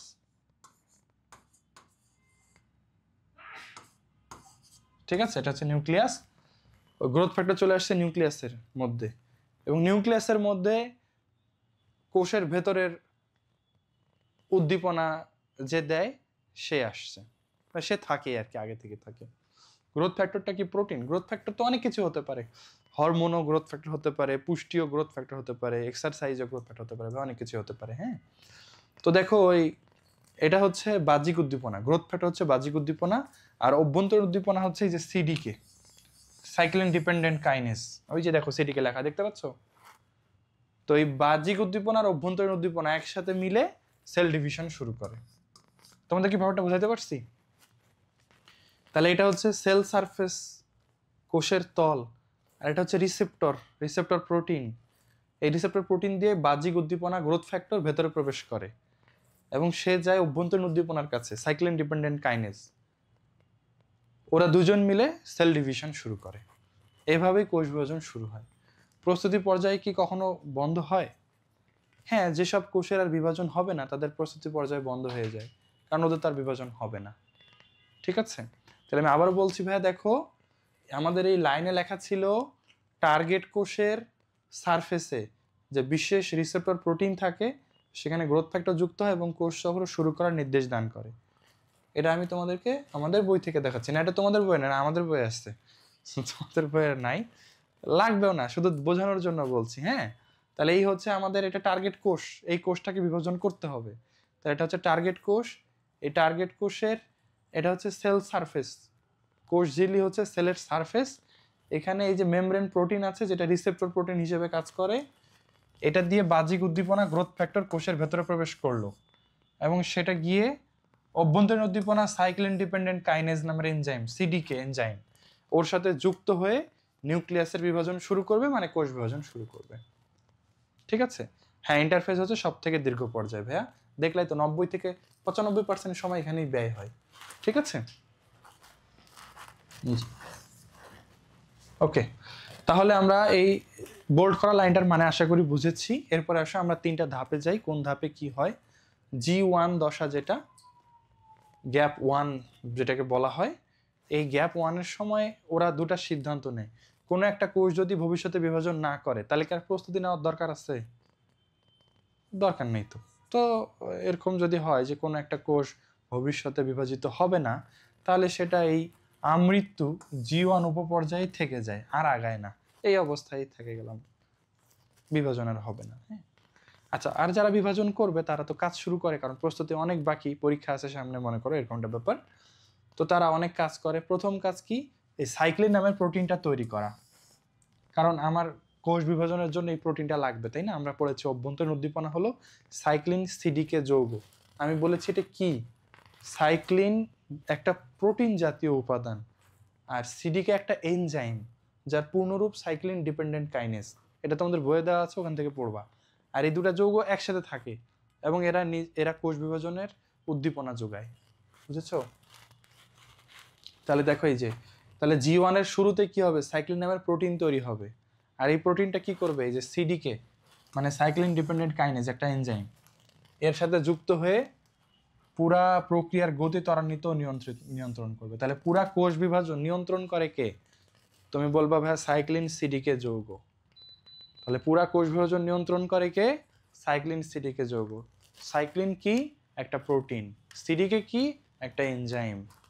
ঠিক আছে, সাইক্লিন ডিপেন্ডেন্ট কাইনেজ। আচ্ছা, সিডিকে ফসফোরাইলেশন প্রক্রিয়া নিয়ন্ত্রণ করে, এই কথাটা লাগবে। ফসফোরাইলেশন প্রক্রিয়া মানে কি? ফসফেট যুক্ত করার প্রক্রিয়াকে বলা হয় ফসফোরাইলেশন। বুঝছো? যেমন ফসফোরাইলেশন প্রক্রিয়ায় ফসফেট যুক্ত হয়, ডিফসফোরাইলেশন প্রক্রিয়ায় ফসফেট বের হয়ে যায়, এরকম একটা ব্যাপার।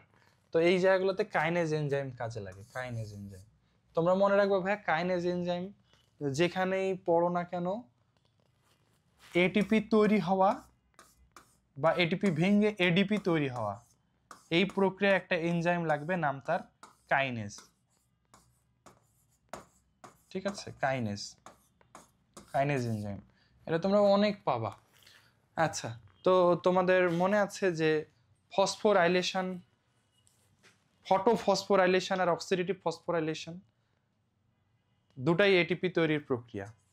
ফটোফসফোরাইলেশন হচ্ছে আলোর উপস্থিতিতে এটিপি তৈরির প্রক্রিয়া, আর অক্সিডেটিভ ফসফোরাইলেশন হচ্ছে অক্সিজেনের উপস্থিতিতে এটিপি তৈরির প্রক্রিয়া। এই ফসফোরাইলেশন মানে এটিপি তৈরির প্রক্রিয়া বলতে পারো। তাহলে ভাইয়া সিডিকে কি প্রোটিন নাকি সিডিকে কি ধরনের প্রোটিন, কোনটা জিজ্ঞাসা করছো? কি প্রোটিন দিয়ে তো বুঝলাম না। সিডিকে একটা এনজাইম, এনজাইম প্রোটিন জাতীয় এনজাইম, মানে পৃথিবীর সব এনজাইমই গঠনের দিক থেকে প্রোটিন হয়। তো তোমরা বলবা সিডিকে একটা এনজাইমের নাম, এটা খুব সহজ কথা, এটাকে অপরিচিত ভাবিও না। সাইক্লিন ডিপেন্ডেন্ট কাইনেজ এমন একটা এনজাইম যে কাজ করার জন্য কার উপর নির্ভরশীল বলো তো? ওই নামটা দেখে বলো আমাকে।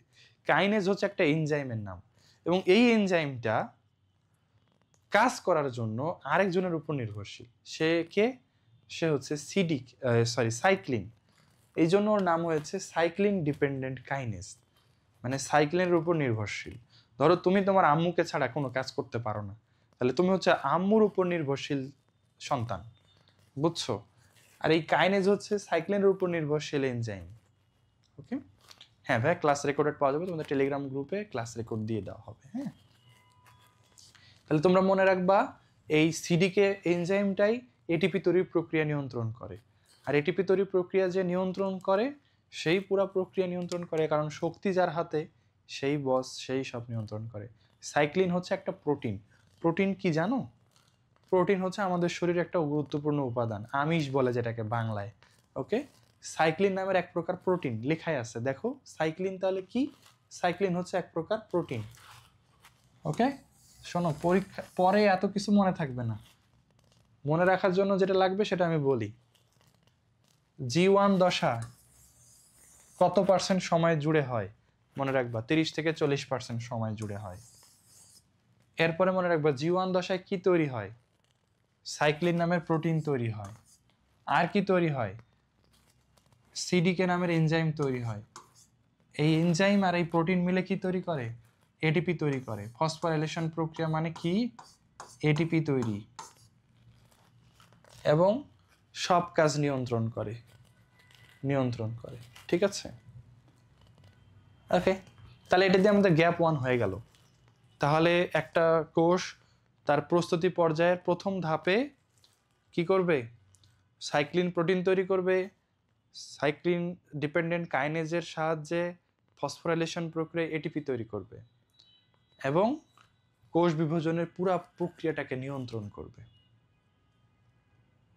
ওকে, আচ্ছা, রেপ্লিকেশনের জন্য তৈরি হয়। হ্যাঁ, এটিপি শুধু রেপ্লিকেশনের জন্য না ভাইয়া, সব কাজের জন্য এটিপি খরচ হয়। এটিপি হলো মনে করো কাইন্ড অফ টাকা। টাকা ছাড়া তুমি যেমন বাইরে এক পা চলতে পারবে না, ওইরকম একটা ব্যাপার। এরপরে এস দশা, প্রথমেই বলি মেডিকেল অ্যাডমিশন 21-22 সালে আসছিল, সহজ প্রশ্ন। ডিএনএ রেপ্লিকেশন হয় কোষ বিভাজনের কোন সময়? Mitosis, G1, S, G2। পারবা? খুব কঠিন না, বলো। ডিএনএ রেপ্লিকেশন হয় কোষ বিভাজনের কোন পর্যায়ে? Mitosis, G1, S, G2। তো প্রশ্ন আসলে সহজ আসে, আমি তোমাদেরকে আগেও বলেছি, অ্যাডমিশনে স্টুডেন্টদের খারাপ করার অন্যতম প্রধান কারণ হচ্ছে অল্প সময়ে অনেক পড়া পড়ে পরীক্ষা দিতে হয়। তোমরা যেমন বোর্ডে একদিন বাংলা, একদিন ইংরেজি, একদিন আইসিটি এভাবে পরীক্ষা দিবা, অ্যাডমিশন এমন না, একদিনে সব সাবজেক্টের পরীক্ষা হয়। এত পড়া আসলে পড়ে ভালো করা সম্ভব হয় না, কঠিন হয়েছে। এক্সাম দিতে কি কোর্সে ভর্তি হতে হবে? না, সাইকেল 1-এর এই চ্যাপ্টারের এক্সাম ফ্রি। তোমরা যারা সাইকেল 1-এ আছো গ্রুপে বলে দিব আমরা কিভাবে এক্সাম দিতে হবে, তোমরা পড়াটা পড়ে রাখিও। তাহলে এস দশায় আসলে বেশি কিছু নাই ভাইয়া। এস দশায় ডিএনএ রেপ্লিকেশন হয়, এটাই আমরা মনে রাখবো। এখানে ডিএনএ রেপ্লিকেশন হয়, ডিএনএ রেপ্লিকেশন হয়।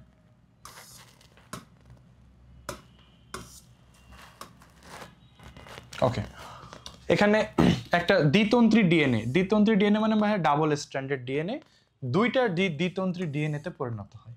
একটা ডিএনএ থেকে দুটো ডিএনএ হয়। তোমাদেরকে আমি এটা যদি উদাহরণ দিয়ে বুঝাই, ধরো এই কোষে 46টা ডিএনএ আছে, একটা ক্রোমোজোম মানে একটা ডিএনএ। এটা আমাদের একটা কোষ, এটাতে 46টা ডিএনএ আছে। এখন এটা মাইটোসিস করবে, তাহলে এই কোষে কয়টা ডিএনএ আসবে আর এই কোষে কয়টা ডিএনএ আসবে বলো? এই কোষে কয়টা ডিএনএ যদি মাইটোসিস প্রক্রিয়ায় বিভাজিত হয়, তাহলে এখানে 46টা, আর এই কোষে এখানেও 46টা। আচ্ছা তোমরাই বলো, একটা কোষের কাছে যদি 46টা ডিএনএ থাকে, তাহলে সে কি কোনোভাবে দুটা কোষকে 46টা করে ডিএনএ ভাগ করে দিতে পারবে? তোমার কাছে 46টা টাকা আছে, তুমি তোমার ছোট 2 ভাইকে 46 টাকা করে দিতে চাও, পারবা?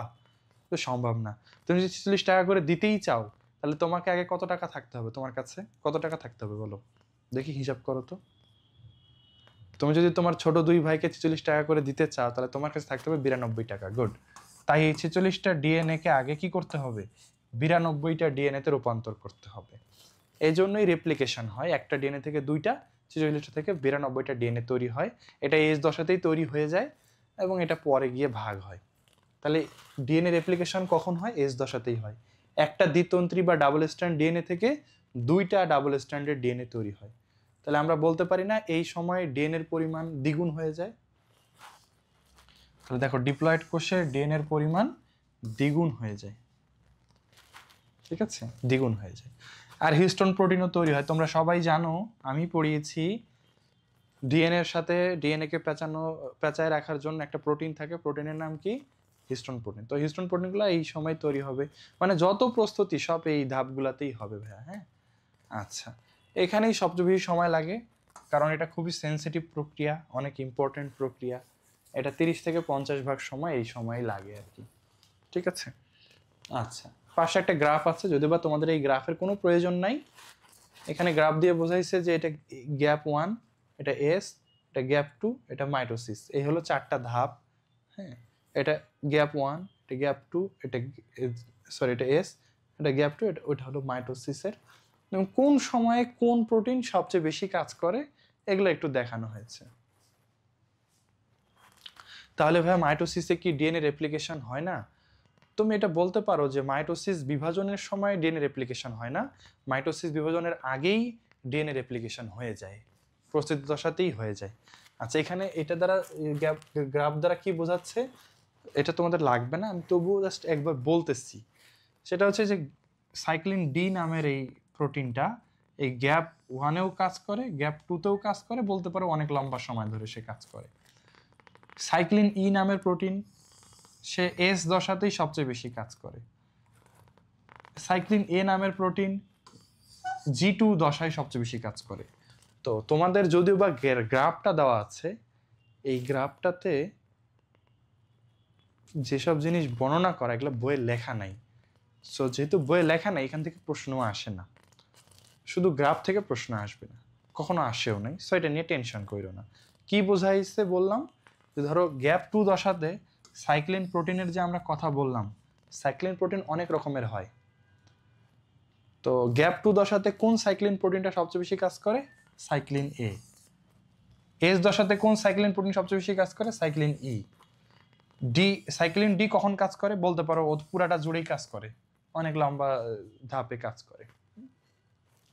তোমাদের বইয়ে সাইক্লিন প্রোটিন 4 প্রকার দেওয়া আছে, যদিও বা বাস্তবে আরো বেশি। তোমাদের বইয়ে অবশ্য 4 প্রকার দেওয়া আছে,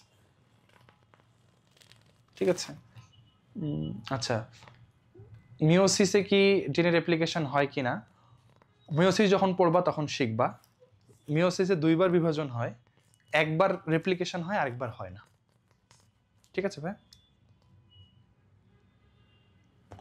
সব কোষীয় অঙ্গাণু কি এস দশায় ডাবল হয় না? এস দশায় শুধু ডিএনএই ডাবল হয়, অন্য কোষীয় অঙ্গাণুগুলা গ্যাপ 1, এস, গ্যাপ 2 যে কোনটাতেই সংখ্যা বৃদ্ধি করতে পারে, কিন্তু এস দশায় শুধু রেপ্লিকেশনটাই মূলত ফোকাস হয়। হ্যাঁ, আচ্ছা, তাহলে এস দশা হলো ভাইয়া। তাহলে গ্যাপ 1-এ আমি রিপিট করি, গ্যাপ 1-এ আমরা মেইনলি কি পড়েছিলাম? সাইক্লিন প্রোটিন তৈরি হয় আর সিডিকে এনজাইমটা ফসফোরাইলেশন করে। কোনো কোনো কোষ সারা জীবন গ্যাপ 1-এই আটকে যায়। এস দশায় কি পড়লাম? রেপ্লিকেশন হয়, একটা ডিএনএ থেকে 2টা ডিএনএ তৈরি হয়, এভাবে ডিএনএ এর সংখ্যা ডিপ্লয়েড কোষে ডাবল হয়ে যায়, তাই না? আর এখানে হিস্টোন প্রোটিন তৈরি হয় 30 থেকে 50% সময়, সে অর্ধেকের বেশি সময় বা অর্ধেকের মতো সময় এই এস দশাতেই লাগে। এরপর আসো গ্যাপ 2 দশা, লাস্ট প্রস্তুতি দশার শেষ ধাপ। মনে করো আর 1 সপ্তাহ পরে পরীক্ষা, এখন তুমি কি করতেছো? সব কাজ দ্রুত শেষ করে ফেলবা, তাই না? তোমরা জানো ভাই কোষ বিভাজনের জন্য, বিশেষ করে মাইটোসিসের জন্য স্পিন্ডল অ্যাপারেটাস লাগবেই। এখন পর্যন্ত কি স্পিন্ডল অ্যাপারেটাস আমরা তৈরি করছি? করি নাই। তো তোমরা পুরাতন পড়া থেকে বলো, স্পিন্ডল অ্যাপারেটাস তৈরি করে কোন অঙ্গাণু? স্পিন্ডল অ্যাপারেটাস, স্পিন্ডল তন্তু তৈরি করে কোন অঙ্গাণু?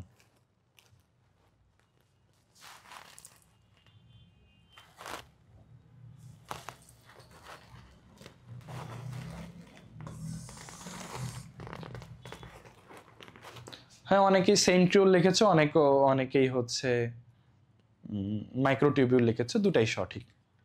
মাইক্রোটিউবিউল দিয়েই সেন্ট্রিওল তৈরি হয়, আর সেই সেন্ট্রিওল দিয়েই স্পিন্ডল অ্যাপারেটাস তৈরি হয়। ওই সেন্ট্রিওল আর সেন্ট্রোস্ফিয়ারকে একসাথে সেন্ট্রোজোম বলে, মনে আছে? মানে অঙ্গাণু বললে সেন্ট্রিওল বা সেন্ট্রোজোম একই কথা। তো দেখো, একটা সেন্ট্রোজোম থেকে দুটা সেন্ট্রোজোম হবে, যেটা দুই মাথায় যাবে। ব্যাপারটা হচ্ছে ভাই যে এখানে একটা সেন্ট্রোজোম আছে, হ্যাঁ, আর এখানে আছে। এরা এখান থেকে তৈরি করবে, এরা এখান থেকে তৈরি করবে, দুইজন মিলে তৈরি করবে, এভাবে আসলে স্পিন্ডল অ্যাপারেটাস তৈরি হবে, এই মাথায় এই মাথায়। তাহলে একটা সেন্ট্রোজোম থেকে দুইটা সেন্ট্রোজোম তৈরি হয় এই G2 দশায়। আর সেন্ট্রোজোম তৈরি হওয়ার জন্য বা সেন্ট্রোজোমের কাজ কি? মাইক্রোটিউবিউল তৈরি করা। মাইক্রোটিউবিউল দিয়ে কোষ বিভাজন, এর জন্য স্পিন্ডল তন্তু তৈরি করা, তাহলে ওটাও হয় আর কি। হ্যাঁ, তাহলে দেখো মাইক্রোটিউবিউল তৈরির সূচনা করে। এটা যে কি সমস্যা! তাহলে আমরা মনে রাখবো গ্যাপ 2 দশায় সেন্ট্রোজোম তৈরি হচ্ছে। হ্যাঁ, সেন্ট্রোজোম তৈরি হয়, মাইক্রোটিউবিউল তৈরি হয়, এদের উদ্দেশ্য একটাই, এই স্পিন্ডল অ্যাপারেটাস তৈরি করা। হ্যাঁ, এই যে স্পিন্ডল তন্তু তৈরি করা। স্পিন্ডল তন্তু তৈরি হলে বাকি কাজ তো আমাদের হয়ে গেছে, ঠিক আছে? এখানেও কিছু এটিপি তৈরি হয়। আরেকটা কথা দেখো, G2 থেকে মাইটোসিসে যেতে ম্যাচুরেশন প্রমোটিং ফ্যাক্টর লাগে। এটা নতুন কথা তোমাদের জন্য, MPF, ম্যাচুরেশন প্রমোটিং ফ্যাক্টর, এটা কি জিনিস? আসো আমরা শিখি MPF বা ম্যাচুরেশন প্রমোটিং ফ্যাক্টর কি জিনিস। চিন্তা করো, G2 থেকে মাইটোসিসে যেতে, এই যে এখান থেকে এই জায়গায় যেতে এই জিনিসটা লাগে, MPF, maturation promoting factor. What is this? তোমাদেরকে আমি একটা উদাহরণ দিয়ে বলি। সেটা হচ্ছে ভাইয়া যে ধরো তোমার আগামীকাল একটা অনেক বড় এক্সাম, অনেক বড় একটা বৃত্তি পরীক্ষা, বিশাল বড় স্কলারশিপ পাবা, বিদেশে চলে যেতে পারবা এই পরীক্ষা কালকে, তুমি অনেক প্রস্তুতি নিছো, কিন্তু ঠিক পরীক্ষার আগের দিন অনেক সময় আমাদের এমন মনে হয় না, তাই আমি মনে কিছুই পারবো না, তুমি হতাশ, তোর অনেক নিজেকে মানে কনফিডেন্স লেস মনে হচ্ছে, তাই না? তুমি বলতে পারো যে আম্মু আমি কিচ্ছু মনে নেই আমার, আমি সব ভুলে যাচ্ছি, আমি কিচ্ছু পারবো না, তোমার অনেক ভয় লাগতেছে। তখন আব্বু আম্মু কি বলে, আরে বাবা কোনো চিন্তা নাই, তুমি যা পড়ছো অনেক পড়ছো, টেনশন করার কিছু নাই, তুমি আল্লাহর নাম নিয়ে পরীক্ষা দাও, দেখবা খুব ভালো হবে। এই যে মোটিভেশন, এটা এটা হচ্ছে ম্যাচুরেশন প্রমোটিং ফ্যাক্টর, বুঝছো? যখন একটা কোষ প্রস্তুতি নেওয়া শেষ করে, G2 দশায় আসে এবং মাইটোসিসে পা দিবে, তখন ধরো তার খুব ভয় লাগতেছে, তার একটু দুশ্চিন্তা হচ্ছে, আমি কি পারবো, আমার কি সব ঠিকঠাক আছে? তখন ওকে মোটিভেশন দেওয়ার লাগবে যে ও ভয় যেন না পায়, ও যেন G2 থেকে মাইটোসিসে পা দিতে পারে। এই জন্য এই জায়গায় এটাও একটা সাইক্লিন প্রোটিন, ওটার নাম ম্যাচুরেশন প্রমোটিং ফ্যাক্টর। তো তোমাদের মনে রাখতে হবে ম্যাচুরেশন প্রমোটিং ফ্যাক্টর কখন কাজ করবে? G2 থেকে মাইটোসিস দশায় যেতে কাজ করবে, ঠিক আছে? আচ্ছা, হ্যাঁ, এবং শেষ কথা হচ্ছে এখানে মোটামুটি 10 থেকে 20 ভাগ সময় লাগে। আচ্ছা, ওয়াসিমা বলছো ভাইয়া উদ্ভিদে তো সেন্ট্রোজোম থাকে না, তাহলে স্পিন্ডল অ্যাপারেটাস কিভাবে তৈরি হয়? ভালো প্রশ্ন, আমরা আগামী ক্লাসে এটা পাবো অবশ্য, তবুও বলে রাখি। সেটা হচ্ছে, তোমরা জানো যে আবৃতবীজী উদ্ভিদের সেন্ট্রোজোম বা সেন্ট্রিওল থাকে না, তাহলে ওদের স্পিন্ডল অ্যাপারেটাস কিভাবে তৈরি হবে? তোমরা এটাও জানো সেন্ট্রিওল কিন্তু মাইক্রোটিউবিউল দিয়েই তৈরি। তো তোমরা বলো, উদ্ভিদে কি মাইক্রোটিউবিউল থাকে কিনা? উদ্ভিদে মাইক্রোটিউবিউল থাকে, এবং ওই মাইক্রোটিউবিউল দিয়েই তারা স্পিন্ডল অ্যাপারেটাস তৈরি করে নেয় এবং কোষ বিভাজন করে, ঠিক আছে? MPF এর আকৃতিটা কেমন? আকৃতি ভাইয়া ওটা সুনির্দিষ্ট না, এটা লাগবে না তোমাদের। আর ভাইয়া হিস্টোন প্রোটিনটা কি? ভাই এটা একটা প্রোটিন, ডিএনএ এটার গায়ে পেঁচানো থাকে, যেন অল্প জায়গায় অনেক বেশি ডিএনএ থাকতে পারে, এই জন্য ওখানে একটা প্রোটিন থাকে। এটা আমরা অবশ্য প্রথম অধ্যায়ে পড়ে আসছি, যারা তোমরা প্রথম অধ্যায়ের ক্লাস মিস করেছো তারা তোমরা প্রথম অধ্যায়ের ক্লাসগুলো গ্রুপ থেকে দেখে নিতে পারো।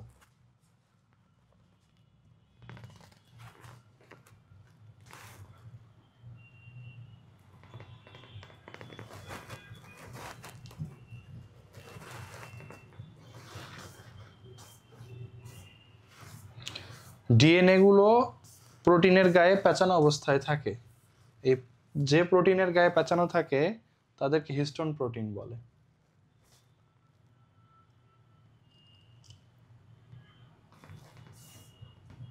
এটা দেখো,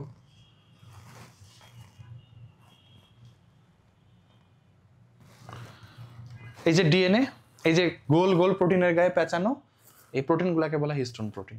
এবং হিস্টোন প্রোটিন আর ডিএনএ কে একসাথে বলে নিউক্লিওজোম। এটা আমরা প্রথম অধ্যায়ে পড়ে আসছি, ঠিক আছে? ওকে,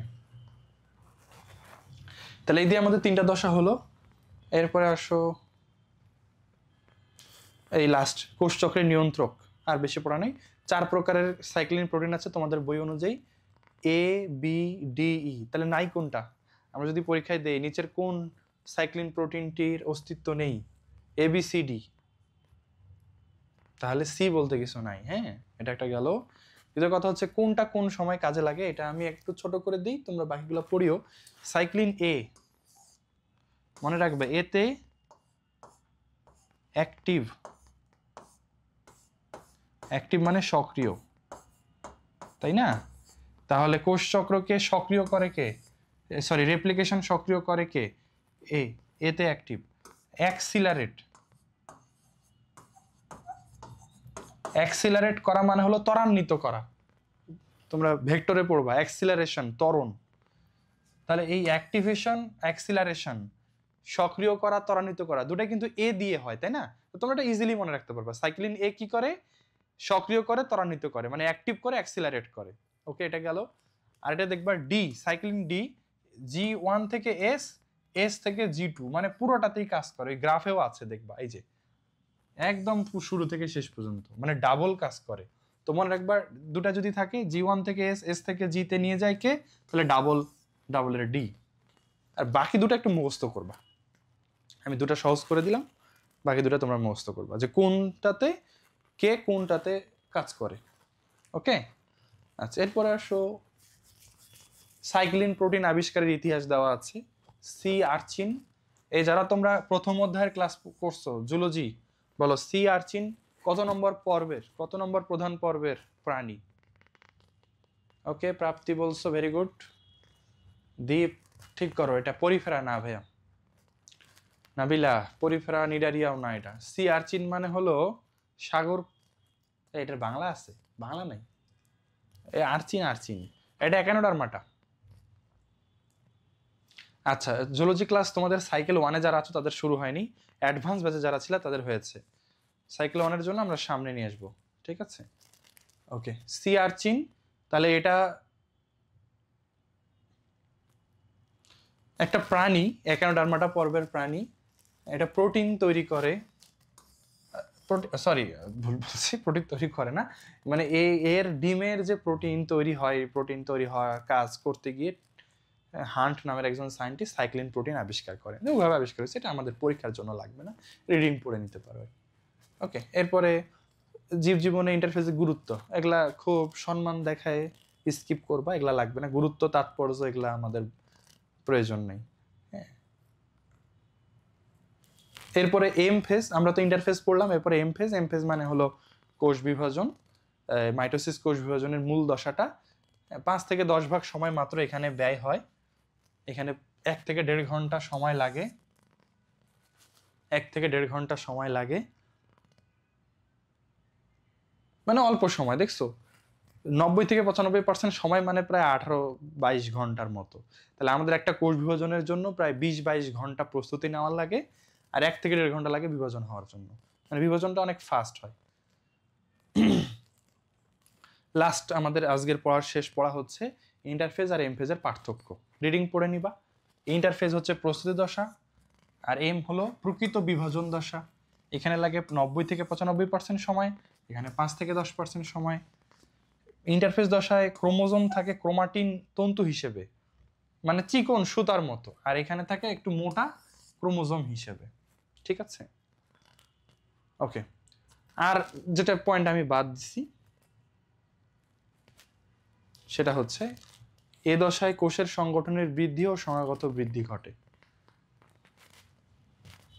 হ্যাঁ, সিআরজিন একানোডার্মাটা ভাইয়া। আচ্ছা, অধুনা কোষ কি? রাইমা বলছে বা অধুনা, আমি তো কোষটার নামটা বুঝতে পারতেছি না, বাংলায় লিখে দিতে পারবা ভাইয়া? আচ্ছা, এটা দেখো ইন্টারফেজে কি বলছে, কোষীয় সংগঠনের বৃদ্ধি এবং সংখ্যাগত বৃদ্ধি ঘটে। আর এম ফেজে সংগঠনের বিস্তার ও বিভাজন ঘটে। সংগঠন ব্যাপারটা বলতে বোঝাই না, আজকে পড়াই পর্যন্তই, তোমাদের পরীক্ষা হবে এই পর্যন্তই, আগামী রবিবারে পরীক্ষা হবে, ঠিক আছে? সেটা হচ্ছে কোষীয় সংগঠন মানে কি ভাইয়া? সংগঠন মানে কোষের অঙ্গাণুগুলা। তো ইন্টারফেস দশায় কোষের অঙ্গাণুগুলা বিভাজিত হয়। অঙ্গাণু বলতে ধরো একটা রাইবোজোম থেকে দুইটা, একটা মাইটোকন্ড্রিয়া থেকে দুইটা, একটা ক্লোরোপ্লাস্ট থেকে দুইটা, তাহলে একটা থেকে দুটা, দুটো থেকে চারটা, চারটা থেকে আটটা, এরকম বিভাজন হয় ইন্টারফেস দশায়। তাই বলেছে সংগঠনের সংখ্যাগত বৃদ্ধি বা নর্মালি সংগঠনের বৃদ্ধি এগুলো হয় ইন্টারফেসে, এবং বিভাজনের পরে এই বিভাজনের সময় এগুলো আলাদা হয়ে যায়। ধরো আমি যদি উদাহরণ দিই, ধর এটা একটা কোষ, এই কোষে মাইটোকন্ড্রিয়া আছে দুইটা মাইটোকন্ড্রিয়া ছিল মনে করো। ইন্টারফেস দশায় দুটা মাইটোকন্ড্রিয়া থেকে হয়ে যাবে চারটা মাইটোকন্ড্রিয়া। তো এটা হলো সংগঠনের সংখ্যাগত বৃদ্ধি। বিভাজনের পরে একটা কোষ থেকে দুটা হলো, এবং এইখানে যে চারটা মাইটোকন্ড্রিয়া তার মধ্যে দুটা গেছে এইখানে আর দুটা আসছে এইখানে, তাহলে এখানে আমরা বলবো সংগঠনের বিস্তার। আগে ছিল একটা কোষেই, এখন গেল দুইটা কোষে। আগে সংখ্যাগত বৃদ্ধি হয়েছে ইন্টারফেসে, মাইটোসিসে গিয়ে বিস্তার হয়ে গেছে, দুই কোষে ঢুকে গেছে। তো এই ছিল ভাইয়া ইন্টারফেজ আর এমফেজের পার্থক্য, ঠিক আছে? ওকে, আচ্ছা, তোমরা বলেছো ভাই অধুনা কোষ কি? আচ্ছা, এটা কি এখানে লেখা আছে নাকি তোমাদের বইয়ে লেখা আছে? আমি কি ওটা মিস করলাম? আমার বইয়ে কি নাই?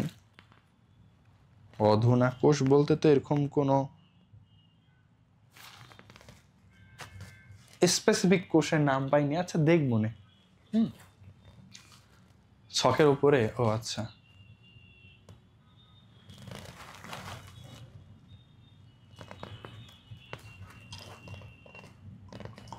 ছকের অধুনা কোষ।